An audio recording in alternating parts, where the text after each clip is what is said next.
Reach Montreal. Not Montreal, the mall. Recalculating. 6,000 miles to Nepal. No, the mall. Checking first is smart. Recalculating. So check Allstate first for a quote that could save you hundreds. You're in good hands with Allstate. Savings vary. Subject to terms, conditions, and availability. Allstate Fire and Casualty Insurance Company and affiliates, Northbrook, Illinois. All of us have a role to play in promoting a mental health friendly workplace. Whether we're a CEO, manager, coworker, or someone with a mental health condition ourselves. So what can I do to help? Learn more at whatcanyoudocampaign.org. I'm attorney Brian Ritchie. Getting hurt in a car wreck comes with all kinds of stress and frustration. But when you call me, I'll be on top of all of it. So all you need to worry about is getting better. If you've been injured in a car wreck, I'm on top of it. Contact us at ritchielaw.com. WCMC-FM HD1 Holly Springs. It's amazing, no, to be in this position. We were talking actually before the match. We would never have thought to be in this position. Back in the days when I was young, this was only a dream of the dream, because it was so far away where I'm from. So it's all. I'm just living my dreams, trying to become a better tennis player, but mostly a better person. So thank you so much. I appreciate it.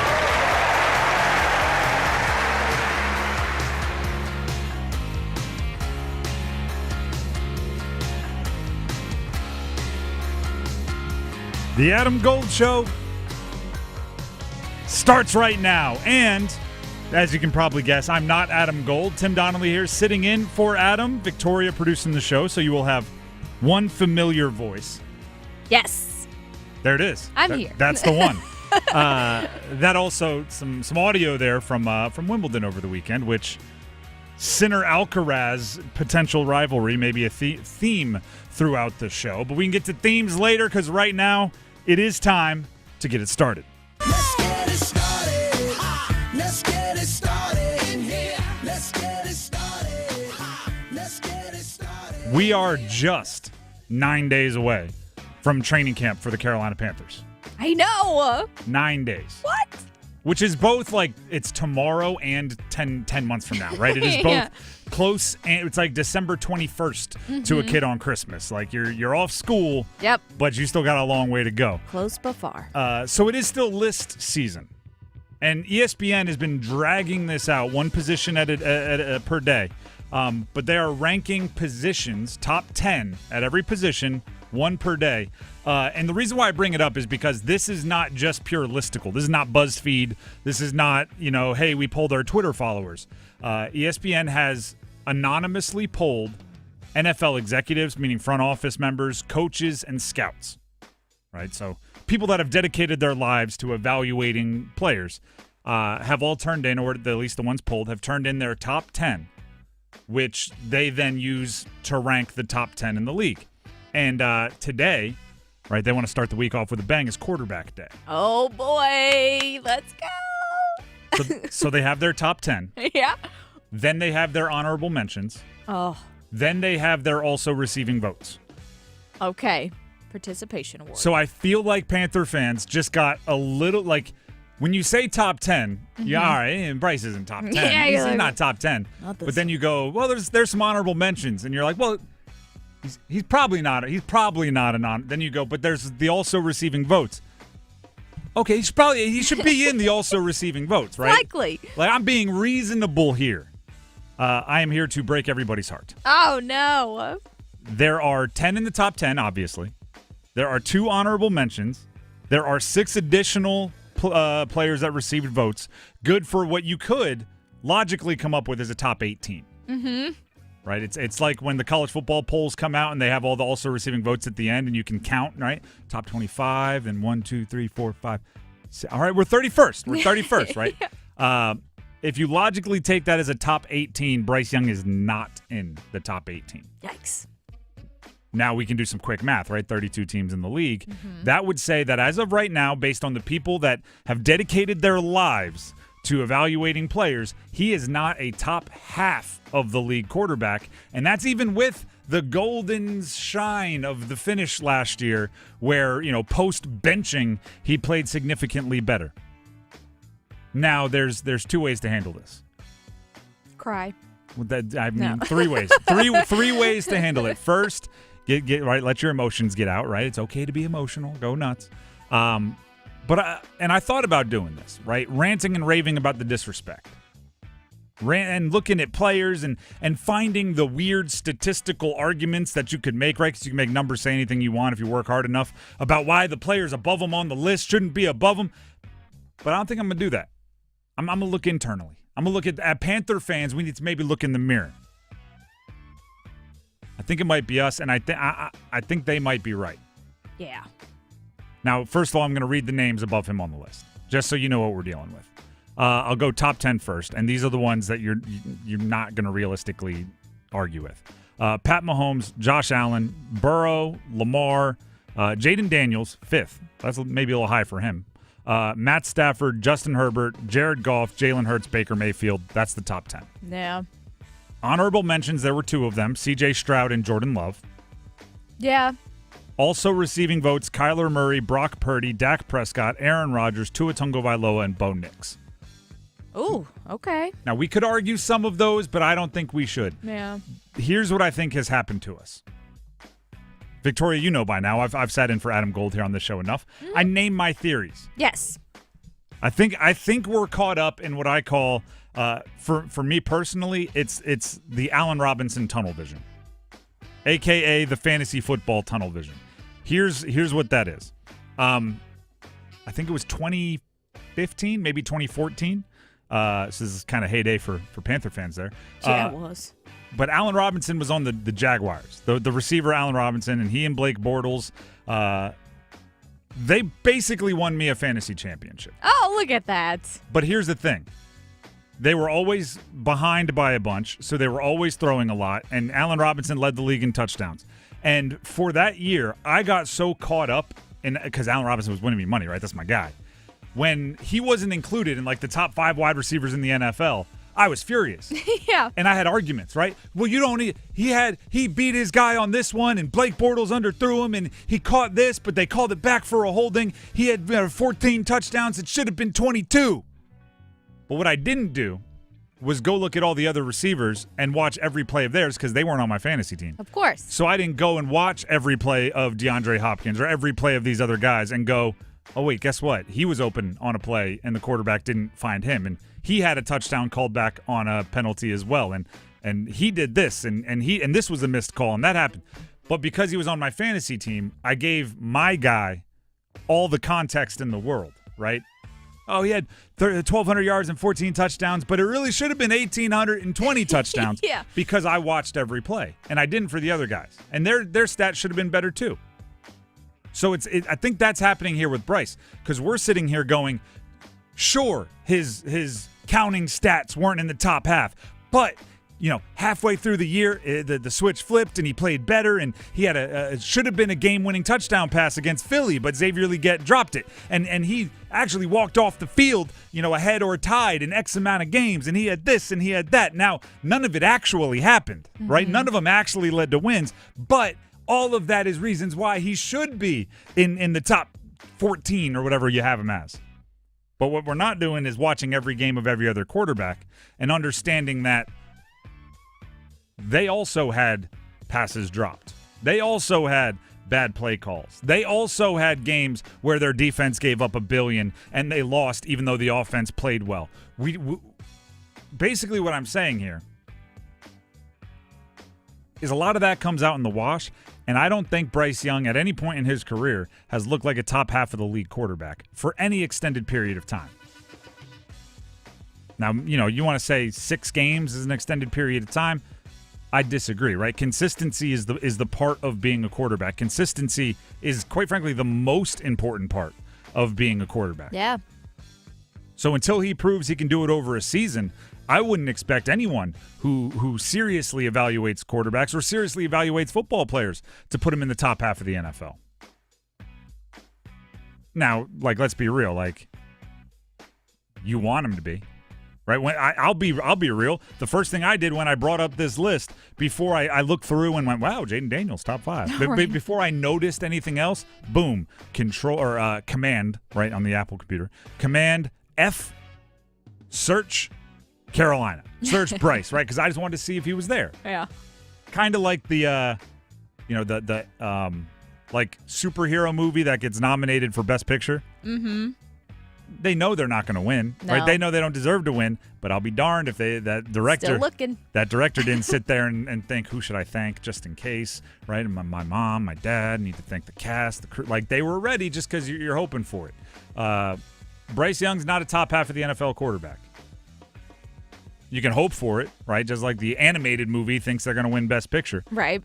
He's not top half of the NFL quarterback. And you can take my word for it or the executives, the coaches, the scouts that anonymously put players, even super old Aaron Rodgers, even always hurt Tua Tagovailoa, even brand new Bo Nix, all of those guys ranked higher than Bryce. And to be completely honest, I think it's good that the list stopped at 18. Yeah, because it probably wouldn't be in the top 20 either. It might have been like 25. Yeah. It might have been 25, and that would be a real cold glass of water to the face. Big time. Big time. The Adam Gold Show continuing here on Let's Get It Started. The All-Star Game's coming up. Yeah. Major League Baseball All-Star Game. Jacob MISIOROWSKI to the All-Star Game. This is controversial. This is the thing that people are upset about. Now you may say, Jacob MISIOROWSKI, who, what? That's probably a good reaction. Do you know why? Because he's a starting pitcher. He was a injury or a replacement player to fill in for a pitcher who couldn't be in the All-Star game due to his start schedule. He has 5 career Major League Baseball starts. Wow. 5. One hand. 4-1 with a 2.83 ERA. He has pitched 25 2/3 innings, and he is going to be in the All-Star game. This infuriated more than a few people inside baseball. Makes sense. The Philadelphia Phillies, who have probably 2 more deserving pitchers that weren't selected to the All-Star game, were furious. Yeah. Absolutely furious. Players using bad language to describe the selection. And old school baseball people, equally as furious. This breaks the record, by the way. Last year, the record was set by Paul Skeens for fewest amount of starts for a starting pitcher to make the All-Star game. It was 11. MISIOROWSKI's making it with 5. Now, here's the hard part. There are some good arguments for putting MISIOROWSKI in the All-Star game. He is electric. In 25 2/3 innings, he has thrown 89 pitches at least 100 miles an hour. Wow. And he dabbles in the upper numbers, the 102s, the 103s. Very good. That's fun to watch. Mm-hmm. He has 33 strikeouts in that 25 2/3 innings. It's fun to watch. He is one of the best young players in the game from a talent perspective.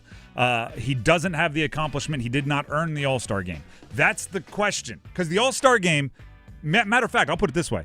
The baseball All-Star event, from Home Run Derby to All-Star game and beyond, it's the last good All-Star game. Although Four Nations did give it a good run with the NHL. Oh, that was so good. But that's kind of, I don't even know if that's multiple games. It's a whole thing. It's a different beast. It is also entertainment. And the All-Star game and the events, the Home Run Derby and everything else. Which is tonight. True. You can hear it right here on 99.9 The Fan. Or on 99.9 The Fan if you're in the Triangle. Check other markets. Check your listings. Here's the part. Major League Baseball needs to make new young fans. The All-Star Game and the Home Run Derby are the best on-ramps for that, right? I can tell you my baseball fandom started with Ken Griffey Jr. backwards hat in the Home Run Derby, right?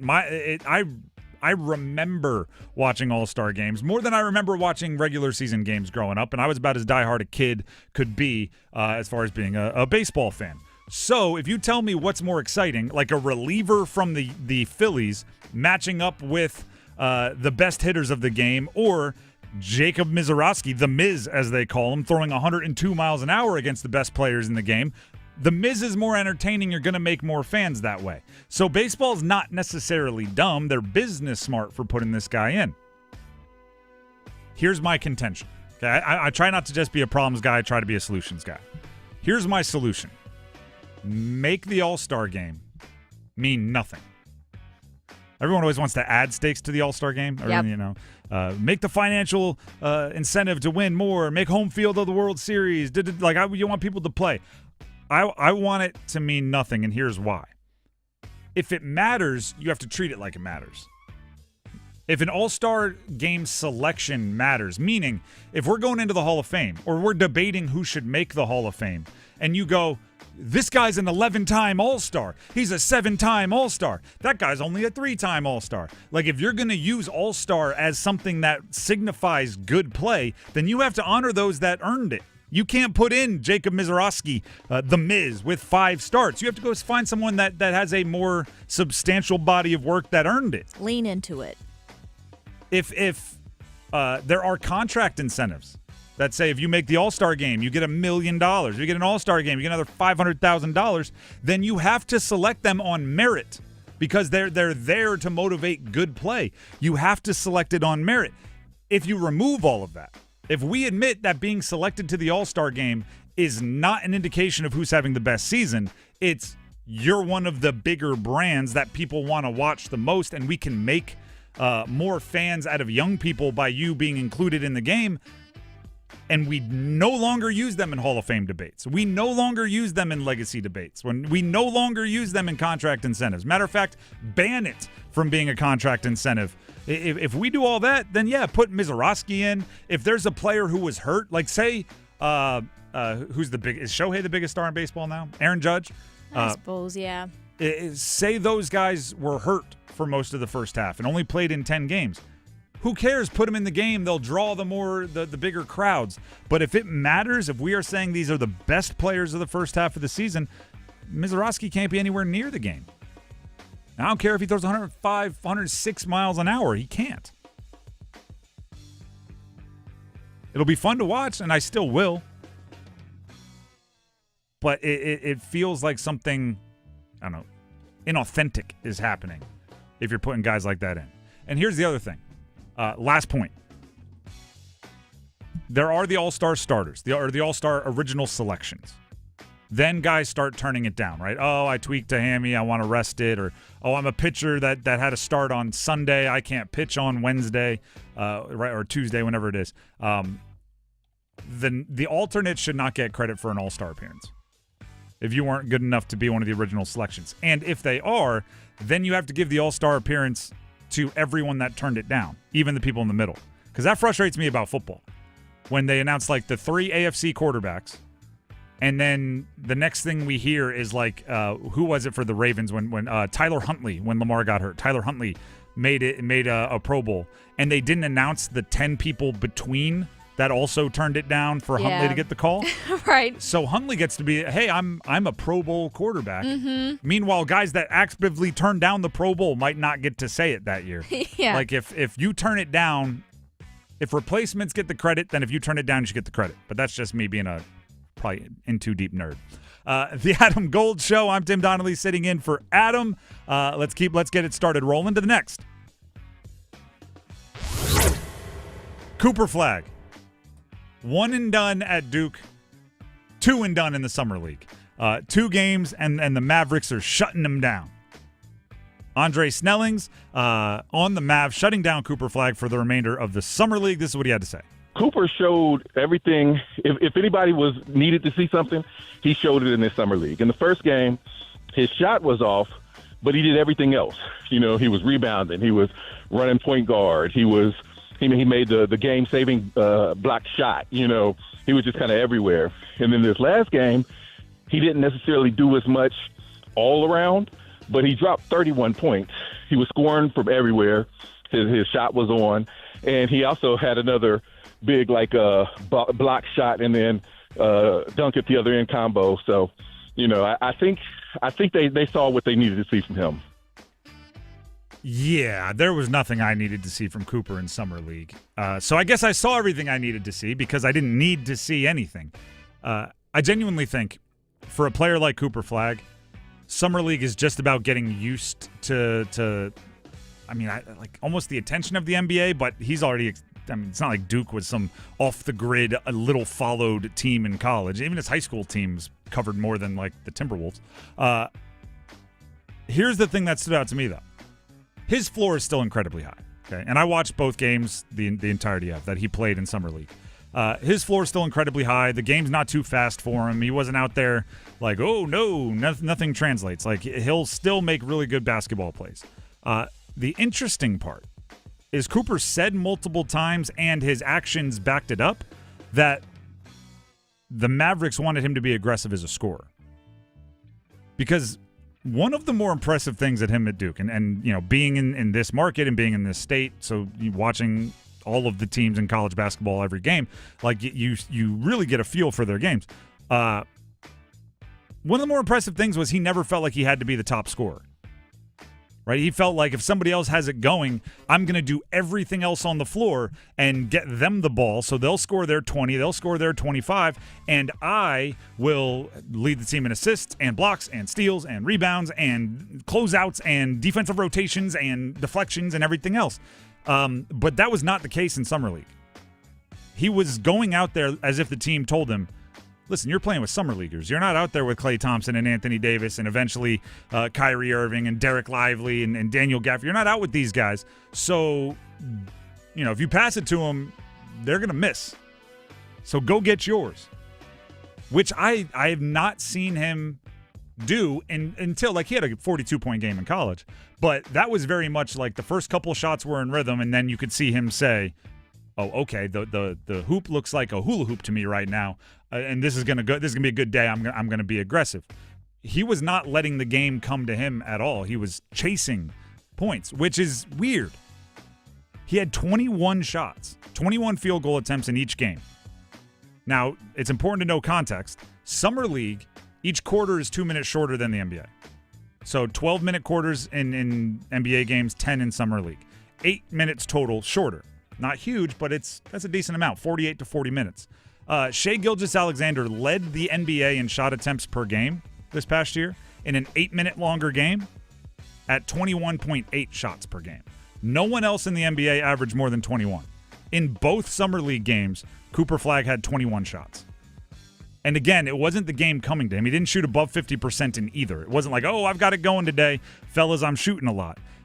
He let it fly. I still don't. I'm still not sure if the top scorer part of his game will exist for the next few years. Like, I think that's the part that's going to develop last. And when I say top scorer, I mean, like, if he ever becomes a 25-point-per-game player, I think that's a ways away. I'm not sure Dallas is as patient as I am. Because I'm thinking he can come in, he can lead an offense, he can distribute, he can do all this other stuff while he figures out his scoring niche. It looks like at least in Summer League, the mandate from the coaching staff was figure out how you can score right now.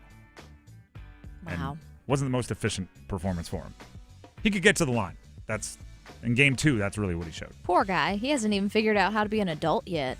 I say this a lot. He has the exact same, because, you know, fresh face shaved at Duke. Yep. He now has the chin goatee. Oh, he's starting. Just the chin, which is exactly, I'm not kidding at all, exactly what I had my sophomore year of college. Yeah. Because it was the only place that any facial hair would grow was just chin. We had no mustache, nothing on the sides, like no sideburns even, but I could just straight on the chin. Right. And I'd be darned if I wasn't like, rocking it. Hey, everybody, look at this. Yeah, you see guess it? Who has to shave now? Yeah. Tim, what are you looking up at? Yeah. Nothing. I will not show everybody, but there's a roster picture from my time at Delaware where it's just the chin whiskers are in full effect. Nice. That's actually a good reminder that Cooper Flagg is like the age of an incoming freshman in college. Yep. And they're saying, no, go be the leading scorer on the Dallas Mavericks. In the NBA. Yeah. Crazy. Last one here for you. Go ahead and there you go. Sinner Alcaraz. Wimbledon final.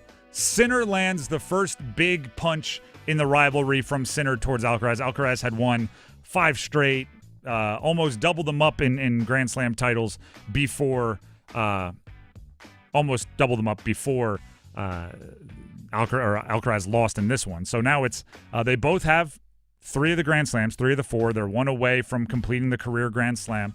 Alcaraz has 2 more, right? He's got 2 Wimbledons and I think 2 French Opens as well. And then he has one U.S. Open.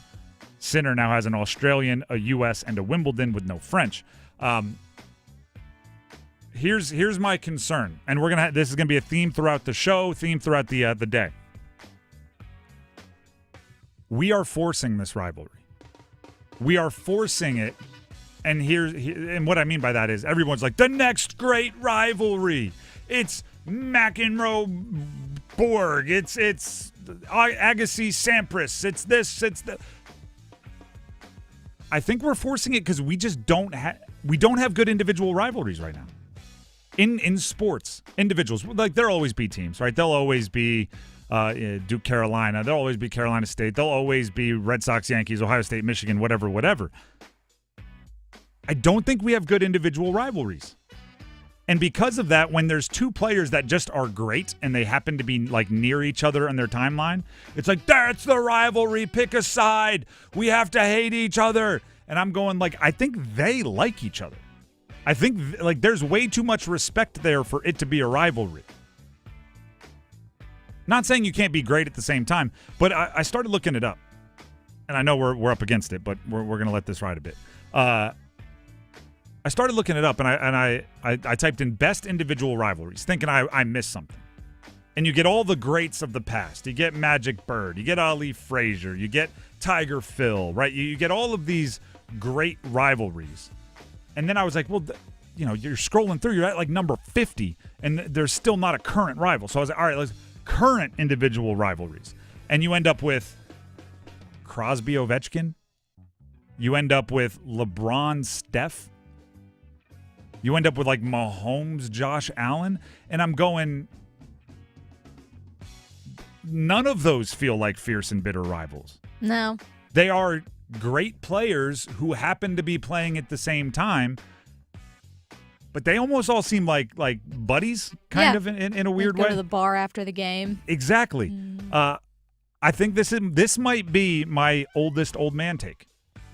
Is I need more hate in my rivals. Yeah, makes it spicy. I need somebody to dislike the other. I need somebody to say something a little snarky. This is why I love Will Wade for State. Yes. I think he's perfect for NC State. Yes. And I first of all, that needs to end up like he's got to win some because he's brand new and we just don't know, right? And rivalries until both sides are winning aren't rivalries, which is why the Sinner deal at Wimbledon kind of accelerated this conversation. But yes, like you need somebody and I don't even know if it's like you need a bad call or you need a hard foul. You need something that ignites it. Because right now, I think, and by the way, I know the elephant in the room that everybody's screaming at me.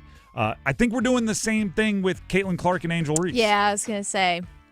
Like, we're so thirsty for just two people that don't like each other to be rivals that we're like, these two. Oh, my goodness, did you see it?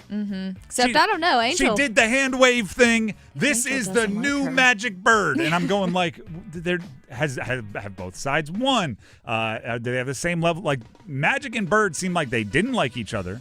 They both won championships. They both won MVPs. They were similar sizes. They guarded each other in certain situations. Like, that all needs to be there to be a real rivalry. Just because we don't have one doesn't mean we don't have to, like, force round pegs into square holes or square pegs into round holes just to make it work. Like, I'm all for appreciating greatness. Sinner, Alcaraz, and I know Sinner has some controversies with positive tests and things, but, like, as great as Alcaraz is, like, and I appreciate greatness, for me to get drawn in as a casual tennis fan, like, somebody's got to say something. And until that happens, There you go. We're just getting it started. That was just getting it started.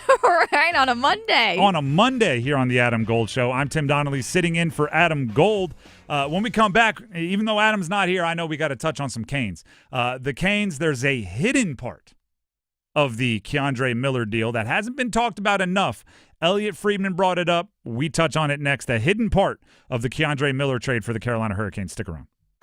Questioning goalie interference calls since day one. The Adam Gold Show on the North Carolina Sports Network. Hey, it's Adam Gold, and I know the hurricane season came to an end. Another year with a loss to Florida in the Eastern Conference Finals, 2 of the last 3. But it's been a great year, and it's going to be a great summer with all that cap room the Hurricanes have. We got a lot of stuff to talk about, from free agency to trades to the draft. We'll have player interviews, special sit-down with Rod Brindamore that he doesn't even know about yet. He'll do it, don't worry. Just stay tuned to the Canes Corner podcast on YouTube. Search Canes Corner and wherever you get your podcast.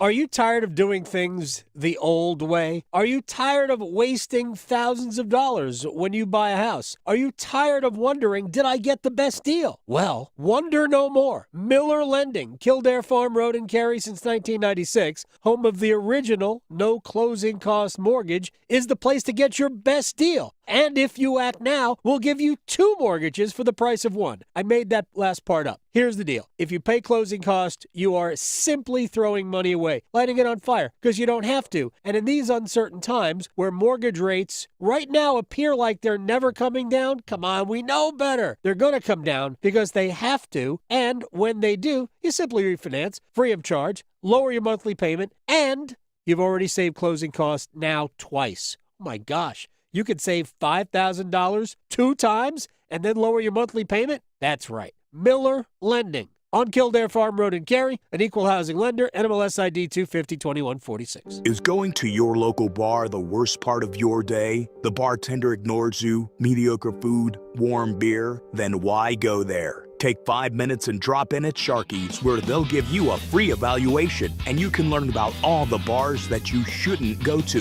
Sharky's has helped thousands find the right bar to hang at. What are you waiting for? Sharky's evaluation could be the cure to the worst part of your day. Change your bar, change your life. Sharky's, 5800 Durley Road by the Shell Station. New to the area? Let me be the first to welcome you. I'm Marcy Bailey of Bailey's Fine Jewelry. We've been family-owned and part of North Carolina since 1948. We have a tradition of being voted the best jewelry store with an unparalleled selection of designer jewelry, fine diamonds, engagement rings, watches, and gifts to commemorate all your special occasions. We look forward to sharing our award-winning service and stunning jewels with you. Visit us today in-store or at baileybox.com to see why every woman wants a Bailey box. Hey, it's Matt, your leaf filter trusted pro. Gutters are an often neglected part of the home. They're also one of the most important. Clogged, overflowing gutters can cause serious problems like foundation damage or basement flooding, which can cost thousands of dollars to fix. Let's face it, cleaning gutters yourself is not only a hassle, it can be dangerous. But when you get Leaf Filter, you'll never have to worry about cleaning clogged gutters again. Get started today by visiting leaffilter.com/deal to schedule your free inspection. If you decide to move forward, we'll professionally clean, realign, and seal your gutters before installing our patented stainless steel micro mesh system. Leaf Filter keeps out everything but the water. And it's backed by a lifetime transferable no clogs warranty. So you're protected for good. We're in your neighborhood and ready to help. Visit Leaf Filter today for a free inspection and estimate, and you could save up to 30%. Visit leaffilter.com/deal. That's leaffilter.com/deal. Are you ready for the ultimate entertainment experience? It's all here, only with Spectrum TV Select. Popular apps are included: Disney Plus, Max, Peacock Premium, Paramount Plus, AMC Plus, and more. And live TV for sports, entertainment, and news. Enjoy across your devices no matter when or where you are. Get Spectrum TV Select and start streaming your favorites today. It's all here. Visit spectrum.com/entertainment. Restrictions apply. One Adam. Gold. One Adam. Gold. Is he married to a person or just himself? Because I feel like that's very Aaron Rodgery of him to have the twist in there. It's a very good question. Oh, I don't know. We still don't know if it's a person. Would he get down on one knee to ask himself over an ayahuasca? Yes. The Adam Gold Show.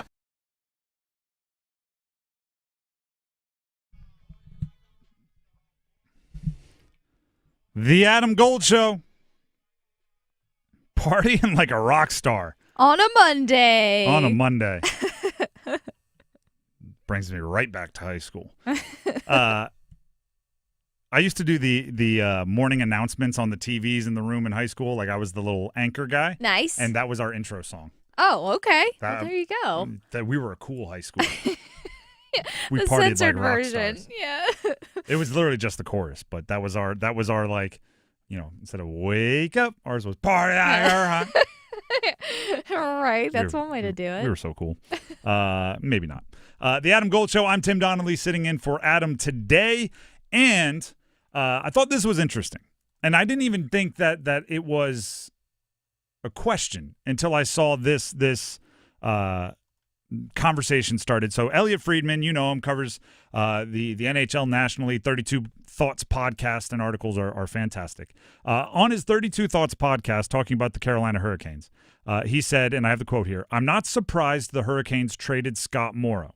They've got a lot of D. He wasn't ready for what the Hurricanes do right now." And so Scott Morrow was included in the Keandre Miller trade, defenseman. We'll explain kind of the full thing with Morrow. But the reaction being like there were more Canes fans and there were more hockey fans saying like, I can't believe they gave up Morrow, or I thought they could have got it done without Morrow than I ever expected. And here's the thing.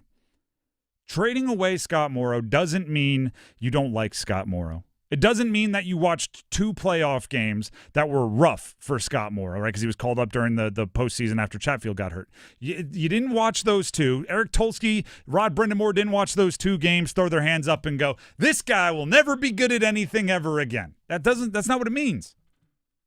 It means you draft players that you think are the best. You develop them as good as you can. You turn them into assets that are as valued as possible, and you use them however you need to improve the team.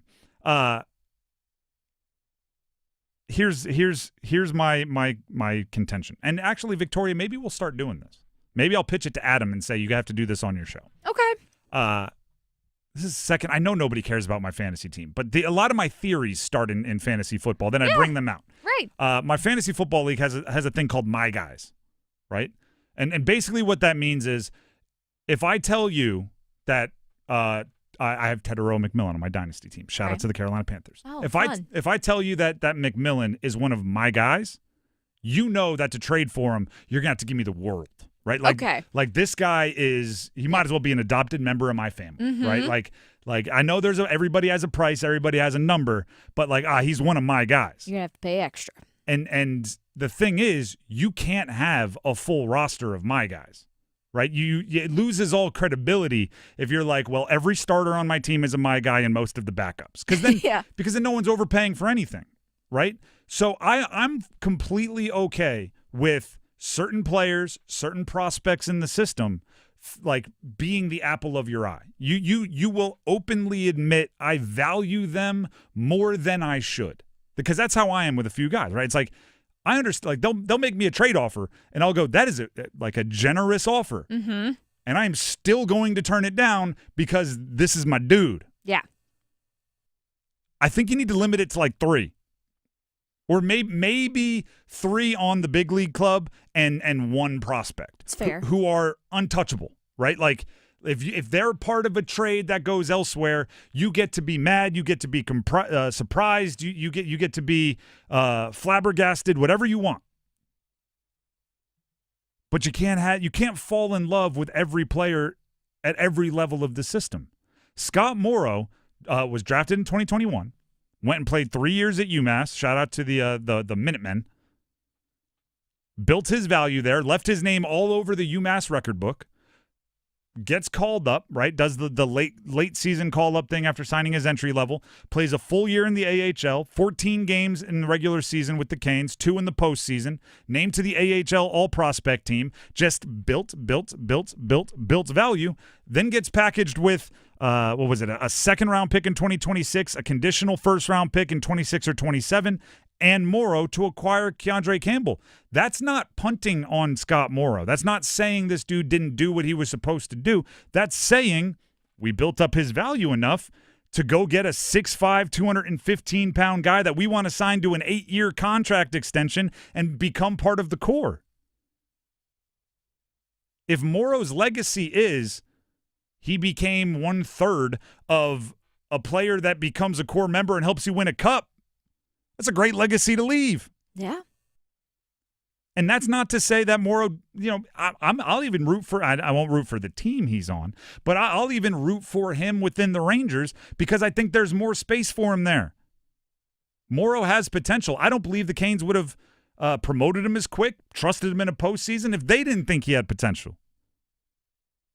But with Miller in Carolina, there isn't space for Morrow to get the reps he needs at the NHL level. Who are you taking out? Right? The Nikishin's not coming out.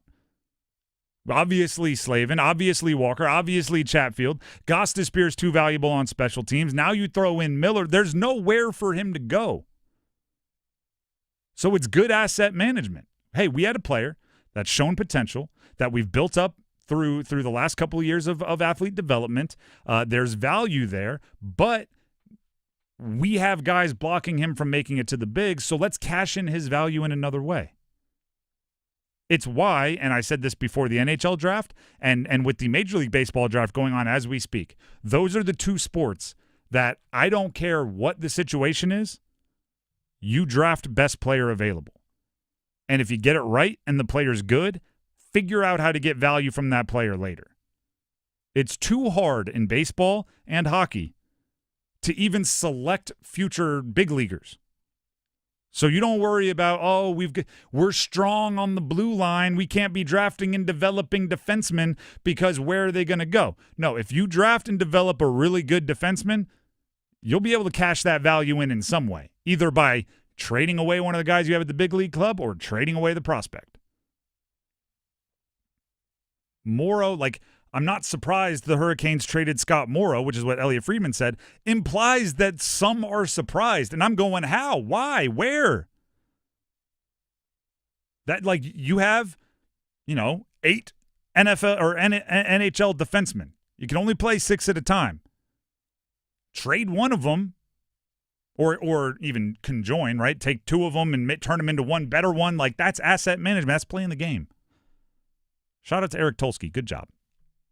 I know. Like they were saying on Twitter, let him cook. Let him cook. They even put the little With the chef's chef hat. Yeah. Yeah. It's awesome. Let him cook. Every time I hear that now, I just think let Russ cook with was Russell Wilson in the NFL? Oh, yeah. Or maybe let him cook a little less. More high knees. Less is high knees on the plane. Yeah. All right. Let's not turn this into just making fun of Russell Wilson. The Adam Gold Show will be back with the one-timers in just a couple seconds. Don't go anywhere. Talking sports, dropping truth. The Adam Gold Show on the North Carolina Sports Network.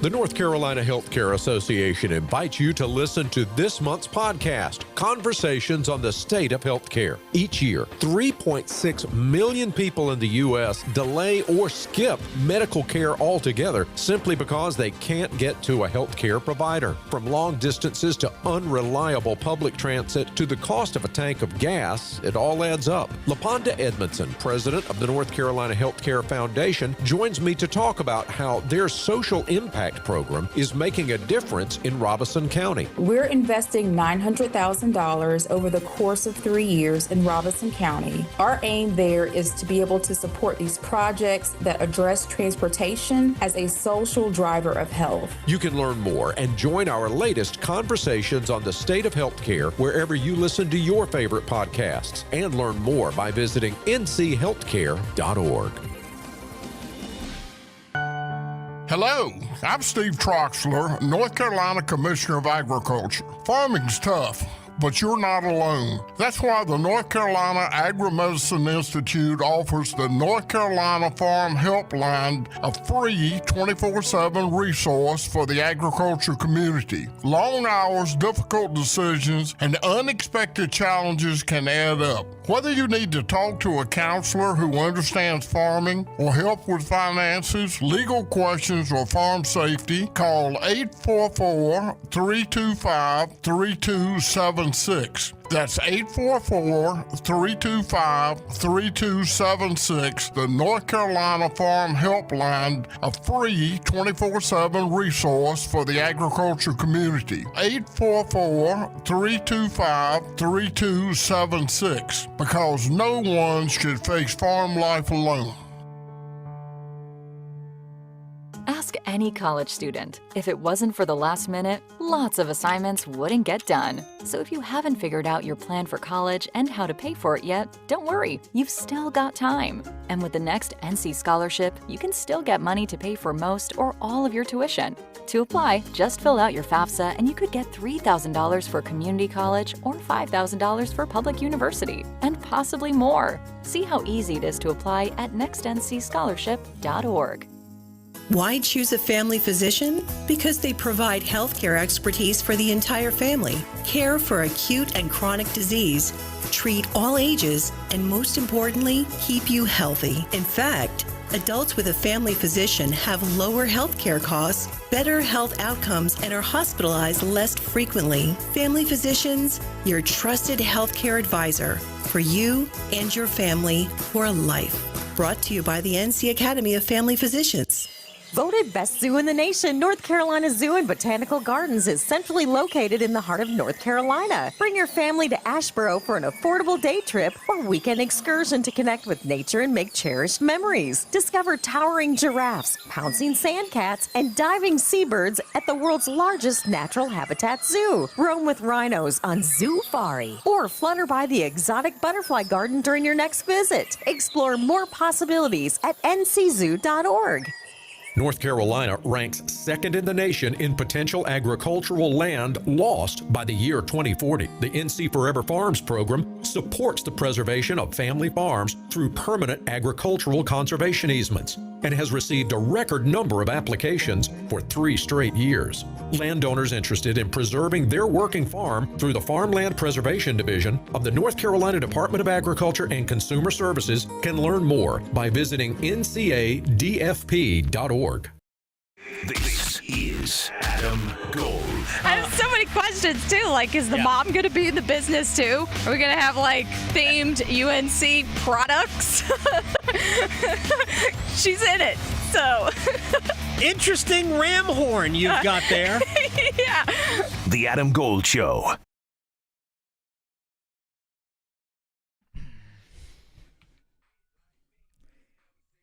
The Adam Gold Show continues. I'm Tim Donnelly. By the way, for those of you that don't know, or if you're unaware, let me educate you a little bit. It's just shameless self-promotion here. I do host a show immediately after the Adam Gold Show every weekday. It's on, if you're in the Triangle and you're listening to this, keep it right tuned, 99.9 The Fan. If you are outside of the market, if you are somewhere else in the state, you can still catch The Drive with Tim Donnelly, although you got to catch it on our YouTube live stream. So 99.9 The Fan on YouTube. Just go ahead and check that out. Live stream is right there available for you, where we have apps and streaming and all that as well. But it's from the same studio, right? Adam and I normally cross paths. We do a little 3-minute chat as he leaves the studio and I jump in here. And now here's, that's my shameless self-promotion. Now I'm going to do something for you.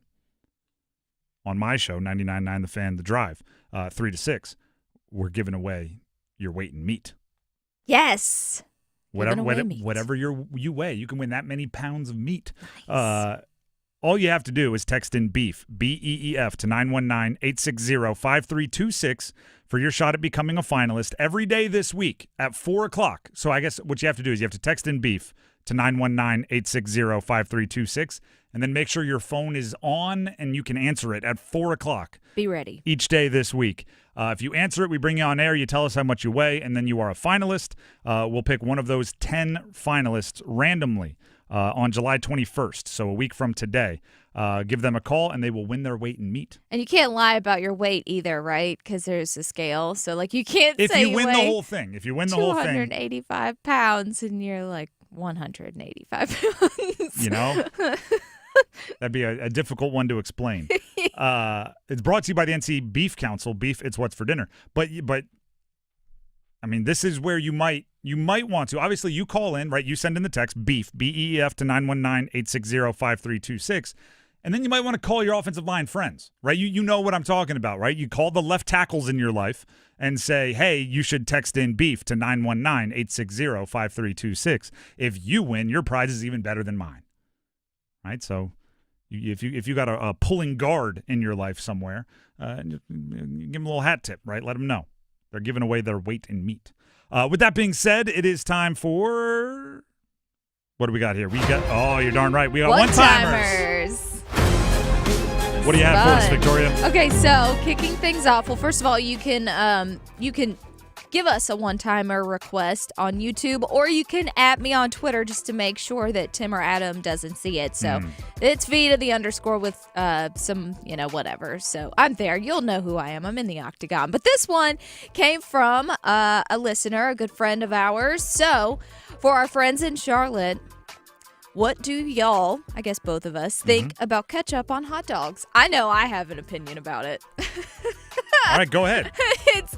It's actually not like a bad this or that. I like just a simple hot dog with ketchup.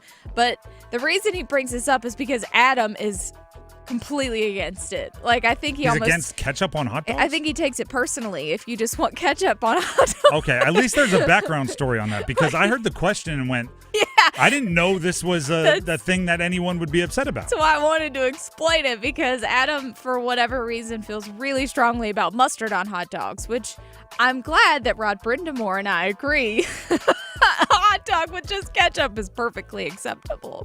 I'm going to be real here. All of the food opinions confuse the heck out of me. Yeah. I don't care what you do on your plate as long as I don't have to eat it. Yeah. Like you can go nuts. You can put sugar on your hot dog. I don't care. You could go find whatever's in the fridge and make a meal. If you want to eat it, go nuts. Right. Now there are certain things, like I'm sure I have some weird food opinions that I eat and you would think is weird, but I'm not making you eat it. So let it rock. I don't get when people get mad at other people for what they eat. Here's the funny thing. So this is a little random for this one-timer. We had a discussion about ketchup on eggs. And for whatever reason, Adam's okay with ketchup on eggs, but not on a hot dog. I like ketchup on eggs. Like that's what? I'm like, no. I'll have tomatoes in an omelet or scrambled eggs, but I don't need and I won't judge you. If you want ketchup, that's fine, but keep it for the hot dog. Would you do like a Tabasco? Sure, I'll do a hot sauce if I want, and scrambled eggs. But no, Like I'll throw ketchup on an omelet if it needs it, if it calls for it. Maybe, yeah. Hey, to each their own. So exactly, that's where I came. But no, I didn't know anybody was anti-ketchup on hot dogs as like a stance. Oh, I know some people just wouldn't put it on, but as a campaign platform, I think feel some type of way about it. Little strange, Adam. Little strange. I know. Well, so this one, not as strange and not as random, but William wants to know, what do you think of Orlov's recent comments in the media of him being unhappy here?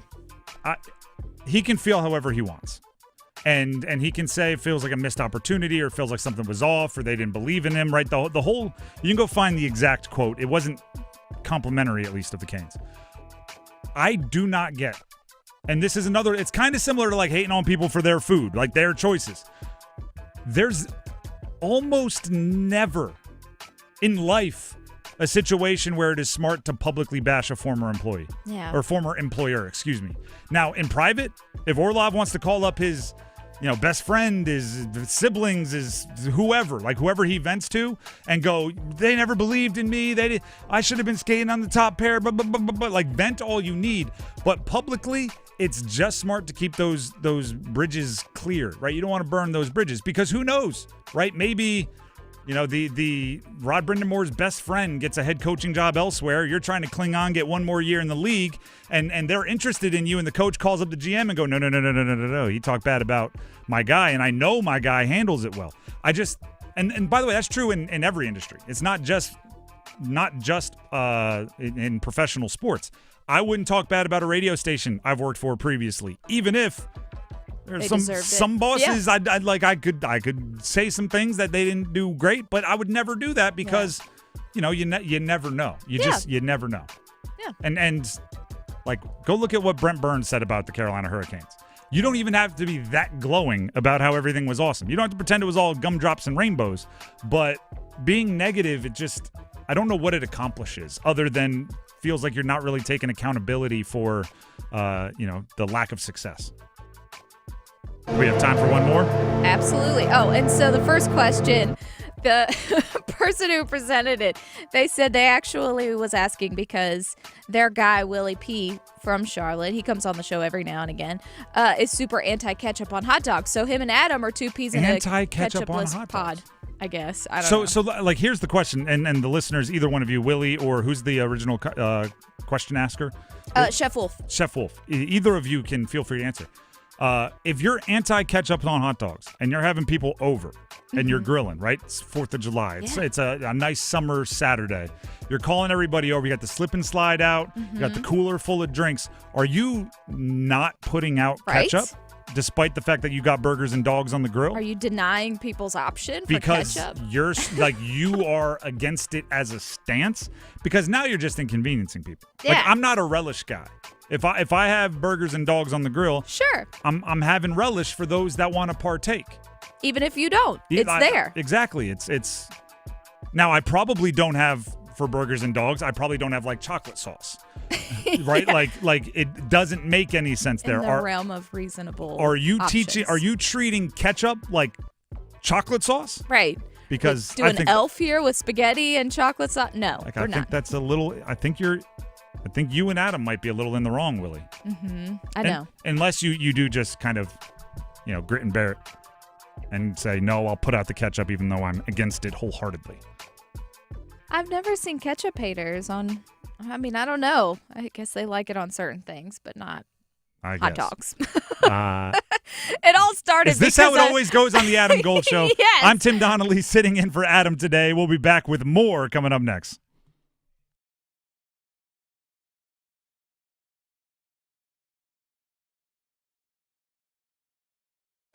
Questioning goalie interference calls since day one. The Adam Gold Show on the North Carolina Sports Network. Adam Gold here for my friends at X Golf in Cary. Date night blahs, you were thinking about dinner and a movie? Nah. X Golf, great atmosphere, superb bar menu, incredible staff, a really cool vibe, and the best golf simulator in North Carolina. Take date night to a whole new level. And on top of that, I'm going to hook you up. Buy one, get one free special. Just mention me, Gold. I'll turn your 1 hour into 2. X Golf in Cary, the home of premier indoor golf in North Carolina. With Progressive, you can reach customer service in the way that's easiest for you, by phone, app, or online. We know it would be great if we just magically appeared, but that's more of a genie thing, and we do insurance. But with us, you'd be like, well, it wasn't a genie, but it was great customer service, so that's nice. And sure, you probably would still like the whole 3 wishes thing, so if you meet a genie, you should definitely ask. But when you need us, contact Progressive by phone, app, or online. Just no genies. Progressive Casualty Insurance Company and Affiliates. This is Monster Jam. Witness big air, two-wheel skills, backflips, and all-out racing. It's the only place to see the world's best drivers tear up the dirt in your favorite Monster Jam trucks, like Gravedigger, El Toro Loco, Megalodon, and more. It's big-time fun for the whole family. Monster Jam, as big as it gets. Coming to Lenovo Center July 26th and 27th. Brought to you by BKT Tires, the original superglue, and Texas Roadhouse. Fill your tank. Don't drain your wallet. Sam's Club lets you save time at the pump with Scan and Go checkout at Sam's Club fuel stations. Just scan the QR code on the pump and pay. Visit your local Sam's Club today. At Wells Fargo, we know what got you into your business. Whether it's manufacturing, running a restaurant, or your business from home. What you didn't get into your business for was banking. But luckily, Wells Fargo offers business checking, payments, and lending all in one place, in your neighborhood and on our app, so you can focus on doing what you love. Wells Fargo, you're good at business, we're good at business banking. Learn more at wellsfargo.com/business. Terms apply. Wells Fargo Bank and a member FDIC. It's bow time. Something new just dropped at Bojangles. Take the bold taste of a crispy golden chicken supreme that's been seasoned to perfection, then add dill pickles, Carolina Gold barbecue sauce, and a toasted bun that's great on the go. What do? You get a Bo's Bird Dog. In fact, you can grab 2 of them for $5. So when you're on the go, headed to practice, or need a snack, grab a Bo's Bird Dog. Hurry in before they're gone. Available for a limited time. It's bow time. There's no time like bow time. But sometimes it's go time. No time to stop, but the perfect time for a Bojangles Bird Dog. A seasoned to perfection Bojangles Chicken Supremes, dill pickles, and Carolina Gold barbecue sauce, all tucked inside a toasted bun. Great on the go. Try 2 Bird Dogs for just $5 or 2 Bird Dog Combo for just $8.25. Available for limited time only. When you're hungry for flavor and value, it's Bo time. What sounds like a fun weekend? Hey, let's take the dogs hiking. What does not sound like a fun weekend? Let's dig out all the paint supplies and go ahead and start bickering while we're trapped in a room with paint fumes. Preserve your weekend, your home, and investment, and call Preserve Services instead. Our Preserve team excels in interior and exterior painting and home repairs. We're your one-stop shop in the Triangle for jobs you need done, but don't want to tackle. And get this, you don't pay a penny until the job's done. Schedule today at preserveservices.com. This hour of the Triangle Sports Leader is powered by Ritchie Law Firm, Injury Lawyers. Ritchie Law is on top of it. Go to ritchielaw.com. Get in the hole! That's richielaw.com. Broadcasting live from the Lenovo Studios. WCMC HD1 Holly Springs. 99.9 The Fan. The Triangle Sports Leader. Here's the 0-2. And it's a well-struck fly ball left field. Bellinger retreats. He looks up, and that ball is gone! A solo home run for Carson Kelly on an 0-2 count, and he takes Jonathan Loaisiga deep out to left field. Kelly's 12th home run of the season, and as he rounds third and touches home plate, he makes it 5-0 Cubs. Yes! No, do what you gotta do. Let's go. I'm excited. It's funny, speaking of Charlotte, one of our mutual friends from Charlotte, T-Bone, and I had this bet because he's a Yankees fan and I am a Cubs fan. And he lost because the Cubs won the series. Let's go, Cubs. Is there, now we're just talking baseball here for a second, is there a like unspoken iciness between you and Adam because of Pete Crow Armstrong? Because Adam, like myself, Mets fan, Pete Crow Armstrong in the Mets system is where he kind of established himself as a top prospect, and the Mets traded him to the Cubs for like a month of was it Javi Baez? And now Pete Crow Armstrong is an MVP candidate in the Cubs big league club, and the Mets are going like, probably shouldn't have gotten rid of that guy. Well, Adam didn't realize he came from the Mets. Oh, well then never mind. So Maybe I'm just deeper I'm deeper in the weeds of Mets fandom. No, it's fine because I told her, I was like, you know, he started with the Mets and he didn't realize that. Traded him for a rental. So I know. For a rental. Oh man, Cubs making good choices. Who is this team? Actually, one of my buddies who's also a Mets fan, like one of his proudest moments, and he brings it up often enough that I know about it, is immediately after the trade that sent Pete Crow Armstrong away, he tweeted out, and he doesn't have a ton of followers, like it's not like it was liked a bunch, but he tweeted it out, and tweets come with the timestamp, so you know when he sent it. Ah, yes. I hate this trade. Pete Crow Armstrong is a future star. And that's all he said, and now it's like, see? I should be a baseball GM. Receipt. This is why you listen to me. Yes. And yeah, that and, $8 will get you a cup of coffee. But I would be a little mad if I had a Cubs fan in my life just celebrating every time he does something great, because every single time you do it, all I would see is, we didn't get anything. And he does a lot of great things too. So it's a constant. I knew he would. Or at least my buddy knew he would. Right. All right, the Adam Gold Show. I'm Tim Donnelly sitting in for Adam today, representing the Mets while Adam is away. And as we start take 2 here in the hour, I want to revisit Bryce not making the top 18 quarterbacks. So for those of you just tuning in, Bryce Young, not on the list put out by ESPN today. ESPN each day is putting out one position of top 10. And then to reach these top 10s, they've pulled executives, front office executives, coaches, and scouts from across the league anonymously. They all submitted their top 10 at each position, and then I assume, 10 points for one, 9 points for two on down. They've decided, they've put them all together and come up with a top 10. But when they release the list, they also add honorable mentions. And then they add also receiving votes. So if we take all the honorable mention, all the top 10 quarterbacks, today's quarterbacks day, which is, was revealed today. Top 10 quarterbacks, there were 2 honorable mentions, and then there were 6 also receiving votes. So we can loosely call that a top 18.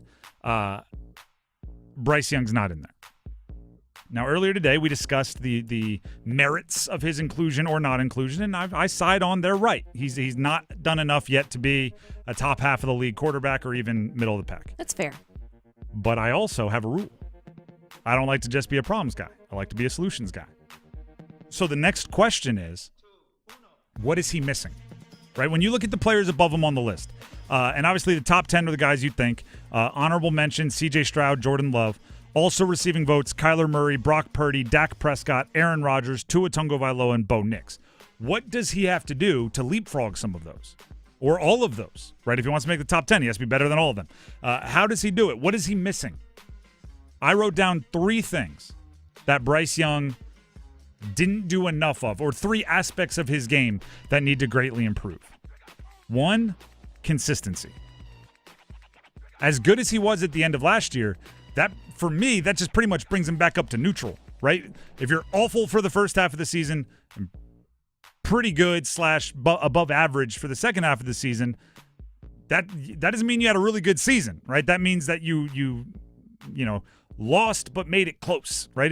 If you're down 21 in the first half and you win the second half by 14, you didn't win the game. You played better in the second half, but you're still down a touchdown. That's kind of where I'm looking at it with Bryce. Until he has the consistency to, over a full season, play winning quarterback football, he can't be included with even guys like, Baker Mayfield or even Bo Nix, right? Guys that have made the playoffs and have played well for an entire season. Next thing he needs, volume. Volume. And I'm not sure why he hasn't been able to pull this off, but in his career, he has 1 300-yard passing game. This past season, he had none. Right? As good as he played, as exciting as everything was, all of that, look at him. He's playing better. He's improved. He is the guy of the future. He topped out at 298 yards, and that was in an overtime game. So, and it would be one thing, by the way, if he won a ton, right? Like Patrick Mahomes didn't throw for a bunch of yards last year, but they were winning the games. Okay, if you're never behind and you're playing that game, the clock management, everything, sure, you might not have the volume. But when you're losing a ton, when you're getting a top 10 pick every year, you should have a quarterback that can go get it. So the volume not being there is an issue. He needs 300-yard passing game. And then the last thing are the wow plays. More and more, and this wasn't always the case, more and more to be one of the elite quarterbacks, you need to bring something. You need to have a superpower, right? You need to do something special. Gone are the days of the statue in the pocket, good decision maker.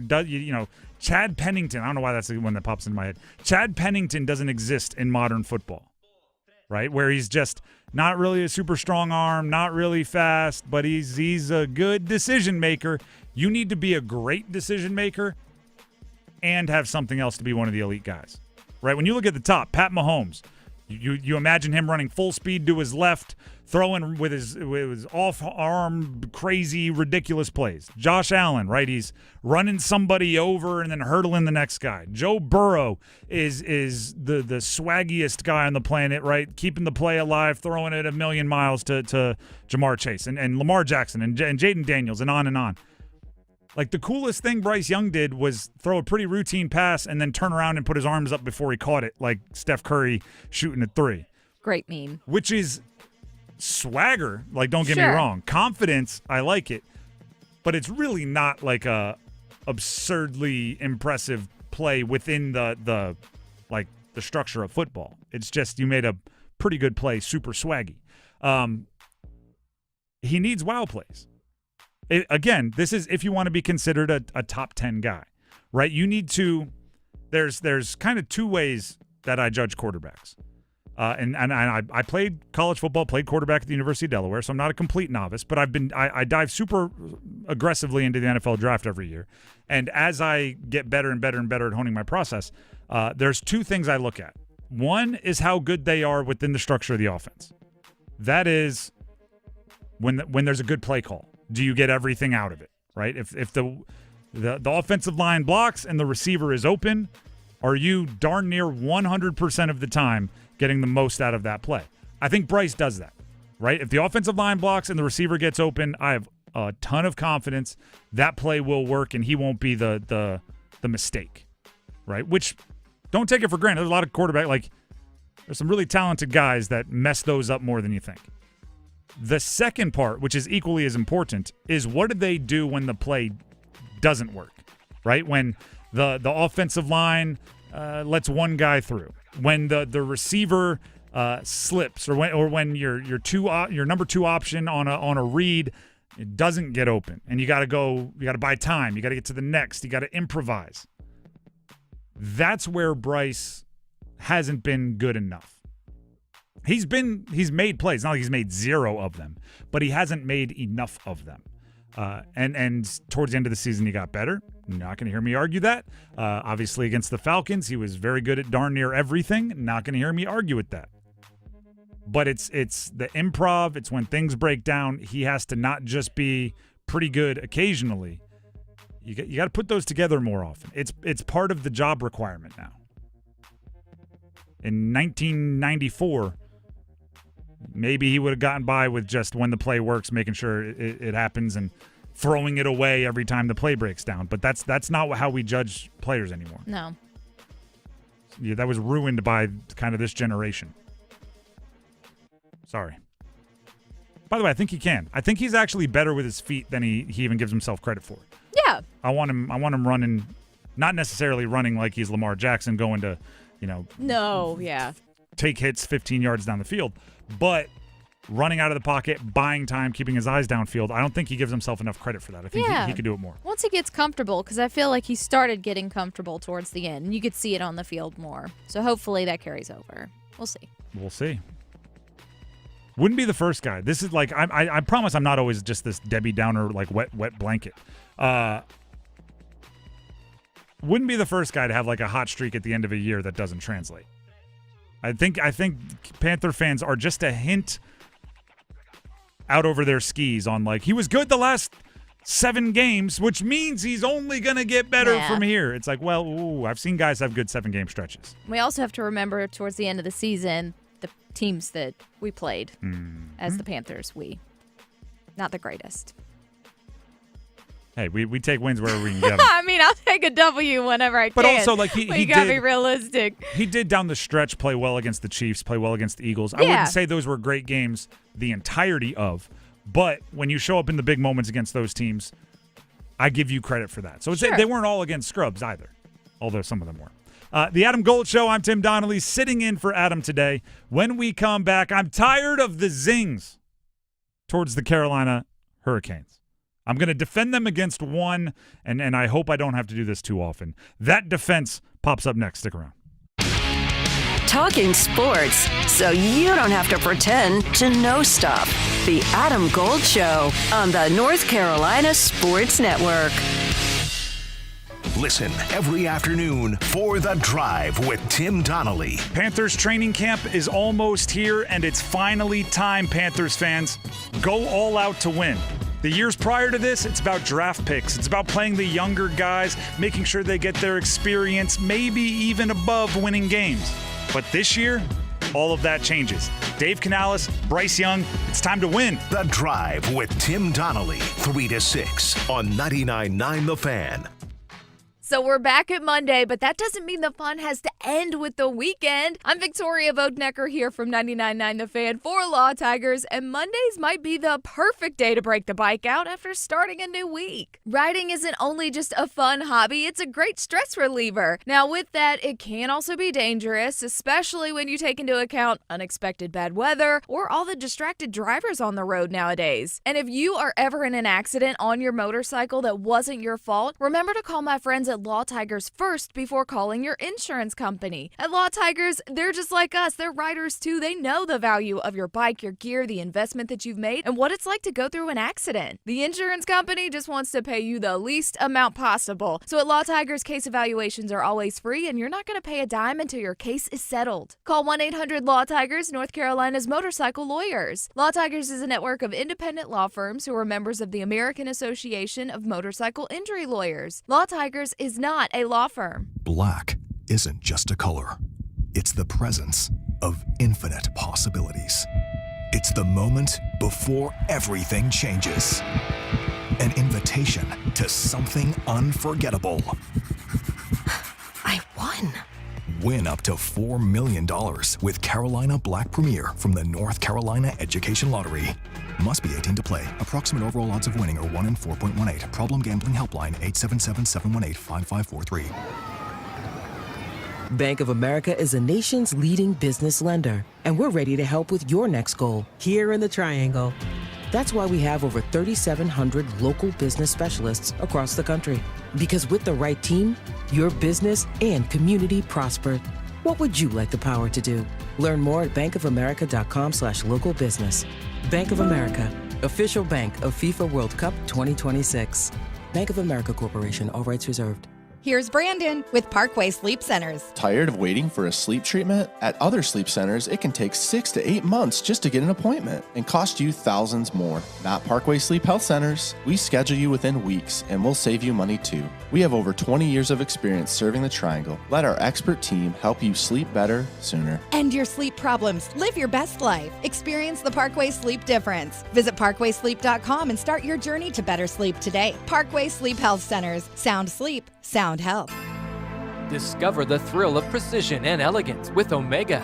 From the depths of the ocean to the heights of space, Omega's Seamaster and Speedmaster collections are crafted for those who dare to explore. With a heritage rooted in innovation and a timeless style inspired by sports, space, and cinematic legends, Omega is made for every adventure. Find your perfect watch at Bailey's Fine Jewelry, voted best jeweler. Learn more at baileybox.com.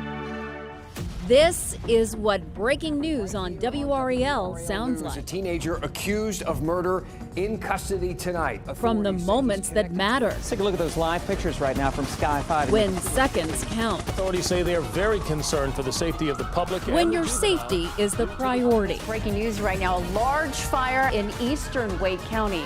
Hello, everyone, and thank you for joining us. Watch WREL News. Breaking news coverage you can count on. This is Adam Gold. And I did have to use two screens at one point, or a couple of points, and I don't like it. I can't watch two games at the same time. There's a lot going on. I'm sorry, I'm incapable of doing that.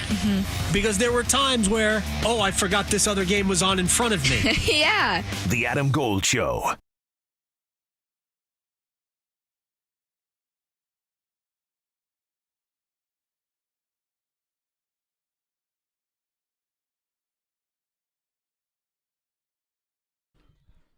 This is the Adam Gold Show. Victoria is single-handedly trying to raise the energy on a Monday. I'm trying. She's put it on herself coming out of break to be like, no, I got you. Every time. Anybody out there with low energy? Yeah. Caffeine's not kicking in yet. Victoria Let's got go. you. And maybe that's why I'm kind of in a fighting mood right now. I kind of want to address some things that I feel like are disrespect or even misdirected zings. Feeling feisty? Yeah, I am. Okay. Like it. So most things on social media I let roll off my back, right? Because you're going to hide behind some avatar, right? Not put your real name on it. You're liable to say anything because you don't care about the repercussions. But there are a few that I take a little bit more to heart, which, maybe a direct tweet from the league. I'm like, all right, let me pay attention to this. So the NHL, like the NHL, the National Hockey League, the actual league office, the social media arm of the league, tweeted out a graphic that listed every team in the NHL's last 50 goal scorer. Canes haven't had a 50 goal scorer since coming to Carolina. And the NHL, it wasn't a post celebrating the 50 goal scorers, the most recent 50 goal scorer for each team. It was very obviously a look at these teams that haven't had a 50 goal scorer post, right? It was very obvious like I'm just posting the 50 goal scorer. No, you weren't. You were making it very obvious who was not on the list is what you were doing. And the issue I had with that is that's not the burn you think it is. What you have to ask yourself is, have they aggressively tried to achieve a 50-goal score? Right? Because you could tell me, you didn't play college golf. And I'm like, well, I didn't play high school golf. I wasn't even trying to play college golf. That's not an insult to me. That wasn't my goal. That's not what I worked towards. Like, the Canes haven't had a 50-goal scorer. And I'm going like, well, yeah. Have they played the style of hockey that would lead to a 50-goal score? Right. 50-goal scores don't happen often, by the way, for anybody. No. Unless you play the style of hockey where you get up and down the ice. You're probably not the most sound defensive team. You're probably not back-checking the way the Canes are. Oilers. And on top of that, you have to have some like legendary snipers, right? Some go after it, get the goal guys. The full list of teams that have not had a 50-goal score: Devils, Blue Jackets, Kraken, Golden Knights, Mammoth. Never have. At least the Canes on the list had Blaine Stoughton in Hartford in 1981. They gave him credit for the franchise. This is not, and this is what I think they were trying to do, because every year the NFL does this. In the NFL, it's a zing towards the Bears, so I don't care, but if I were a Bears fan, I would. Every year, are you a Bears fan? No. Okay. No. Just I did Cubs to Bears. Total pet. Well, we don't have a team here, but yeah. I just didn't know if they were like your second. I know you're Panthers first. I didn't know. Some people have secondary squads. Yes. You know what I mean? Yes. Didn't know if that was no. It. The Bears have never had a 4,000-yard passer. Never. 4,000 yards, by the way, not that much. Last year, I think there were 5 4,000-yard passers. The year before, there were 10 4,000-yard passers. There, throughout history, have been a handful of 5,000-yard passers. And the Bears have never had a 4,000-yard passer. And every year, the graphic goes around in the offseason where it shows the last 4,000-yard passer for each team. And there's graphics, and there's, Roethlisberger, and then there's for all these teams, Newton for the Panthers, and the Bears have like a circle with a line through it, and it says NA. Nope. And it's just a zing towards the Bears. 50 goal scorers is not that. Because every team would love to have a 4,000-yard passer. And there are certain teams out there that if they had 50, I'm not saying you don't it wouldn't be nice if you had a 50-goal score. But if that's not the way you play, that's not the way you play. Nikolai Ehlers is not going to do it, by the way. We should hope Jarvis or Aho reach 40 goals in a season before we even start aiming our target at a 50-goal score. It's just not there, and I don't think it's fair to judge a team or to point the haves and the have-nots for something like that. That might not even be on their vision board. The Adam Gold Show, I'm going to keep this rolling. I have another disrespect that I want to avenge. Oh my goodness, so much disrespect. Maybe I'm a little sensitive right now. People are just throwing enough shade out, I guess. Yeah, maybe I need to get better at it. But NC State quarterback CJ Bailey. If he's somebody that needs to be left off a list or needs the article that bashes him to be motivated, right? He's going to print it out, he's going to put it in his locker, and every time he goes to the weight room, he's going to read it. If he needs that, I got it for him. USA Today, right? This isn't some, college football blog that is written by some person in their basement who's never watched nor played football. This is USA Today. USA Today ranked the 17 ACC quarterbacks. There are 17 teams in the ACC. They ranked the quarterbacks from each of them 1 to 17. CJ Bailey came in at 15th. 15 out of 17. Yikes. It's like the Panthers in the NFL. Right Yeah. at the bottom. Exactly. Hey, CJ, I know you had a really good true freshman season being thrust into the starting lineup after Grayson McCall got hurt. You were just a couple months out of high school, and you played pretty darn well and closed pretty darn well. For your reward, we're calling you you are to ACC quarterbacks what the Carolina Panthers have been to the NFL the last 5 years. Congrats. Now, I do have to wonder, is this me being too close, right? Because I cover NC State. I cover the teams in the triangle, so I watch CJ Bailey. Am I missing something? Like, are the other quarterbacks in the NFL all going to be first-round draft picks, and in the ACC, all going to be first-round draft picks, and it's actually like, well, it all makes sense. No, I'm going to give you a list of some of the people ranked above him. Ready? Number 6 on this list, the 6th best quarterback in the ACC is Chandler Morris for UVA. He just transferred to UVA from North Texas. So he started his career at Oklahoma, didn't work out there. Transferred to TCU, didn't work out there. Transferred to North Texas. And last year, in his 5th year of college football, playing at the Group of 5 level, not in a power conference, he had a 140 passer rating. CJ Bailey, as a true freshman in a Power 5 conference, Power 4 conference, without being the starter in training camp, so thrown into the lineup, he had a 144 passer rating. CJ Bailey is ranked a 15th. Chandler Morris is ranked 6th. I could go on and on. Miller Moss at Louisville, number 8 on the list. Last year at USC, in his 4th year of college football, 135 passer rating. CJ Bailey, as a true freshman, 144. What about this? Number 11 has a slash. Number 11 is Deshaun Purdy / Robbie Ashford at Wake. Because they don't know who's going to start yet, and they're above CJ Bailey. Ridiculous. If it's Deshaun Purdy, last year at Charlotte, again, non-Power 5, 136 passer rating. CJ Bailey in a power conference, 144. And I know Purdy brings some things with his legs, but Bailey's not exactly a statue either. Ashford had 59 pass attempts in the last 2 seasons at South Carolina. This one might be the best one. Here's what might be the best one. Number 14 on the list, the quarterback 1 in front of CJ Bailey. Ricky Collins for Syracuse. How many pass attempts in his career do you think Ricky Collins has? Lower. Whatever number you're thinking, lower. 7. 7 pass attempts in 2 years at LSU. Now, arguably, he's backing up really good quarterbacks, and I get that. And, if you're at LSU, you're probably a pretty high prospect. But it's not like CJ Bailey was last year doing nothing. Experience matters.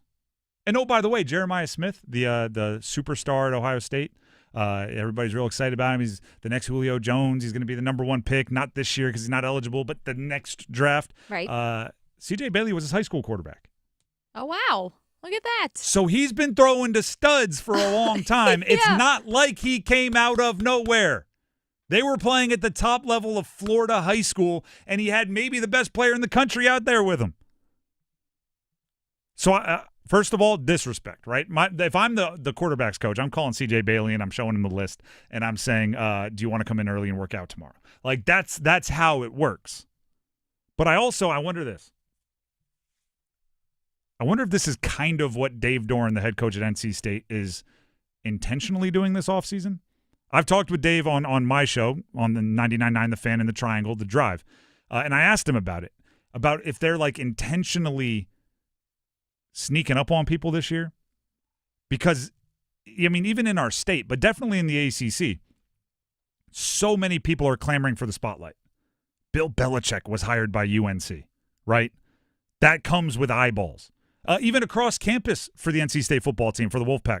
You look at Will Wade. Will Wade has yet to find a microphone that he's not willing to make some guarantee into. That guy is trying to draw attention to his program, build that brand.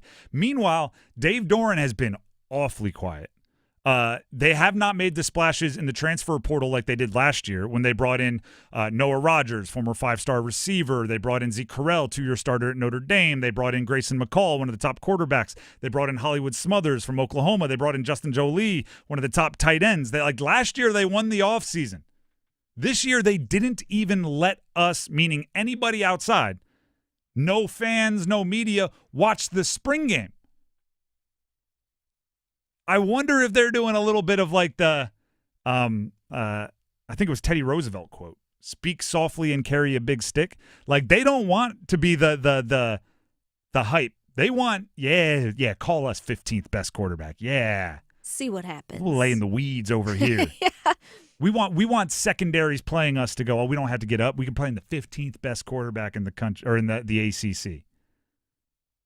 They're just being quiet almost, I don't know if you've ever seen it. There's a couple viral clips where like a Navy SEAL is somebody's trying to get into a bar fight with them and they're just like the calmest people on the planet, like almost a smirk, like, come on. Which should be scary. You don't want to, yeah. They're going to yell? Really? All right, go ahead and yell. Go ahead and yell. Want to think about this for a second? No. And like, obviously the person that's threatening them doesn't know there's 75 different ways they could kill them with their pinky. Exactly. Like, I wonder if State doesn't know, or at least they believe they got something special. They got a particular set of skills. Mm-hmm. And they're just going to be quiet and let everybody else figure it out the hard way. Yep. Because I haven't heard anything out of that program, even though I do think they have some talent. And if things go right and experience builds and camaraderie builds, they can go ahead and add it in. With that being said, and it's appropriate that you were just kind of talking about a little recruiting. We bring into the studio our colleague here at Capital Broadcasting Company, Joel Bryant from High School OT. Joel, what's going on, man?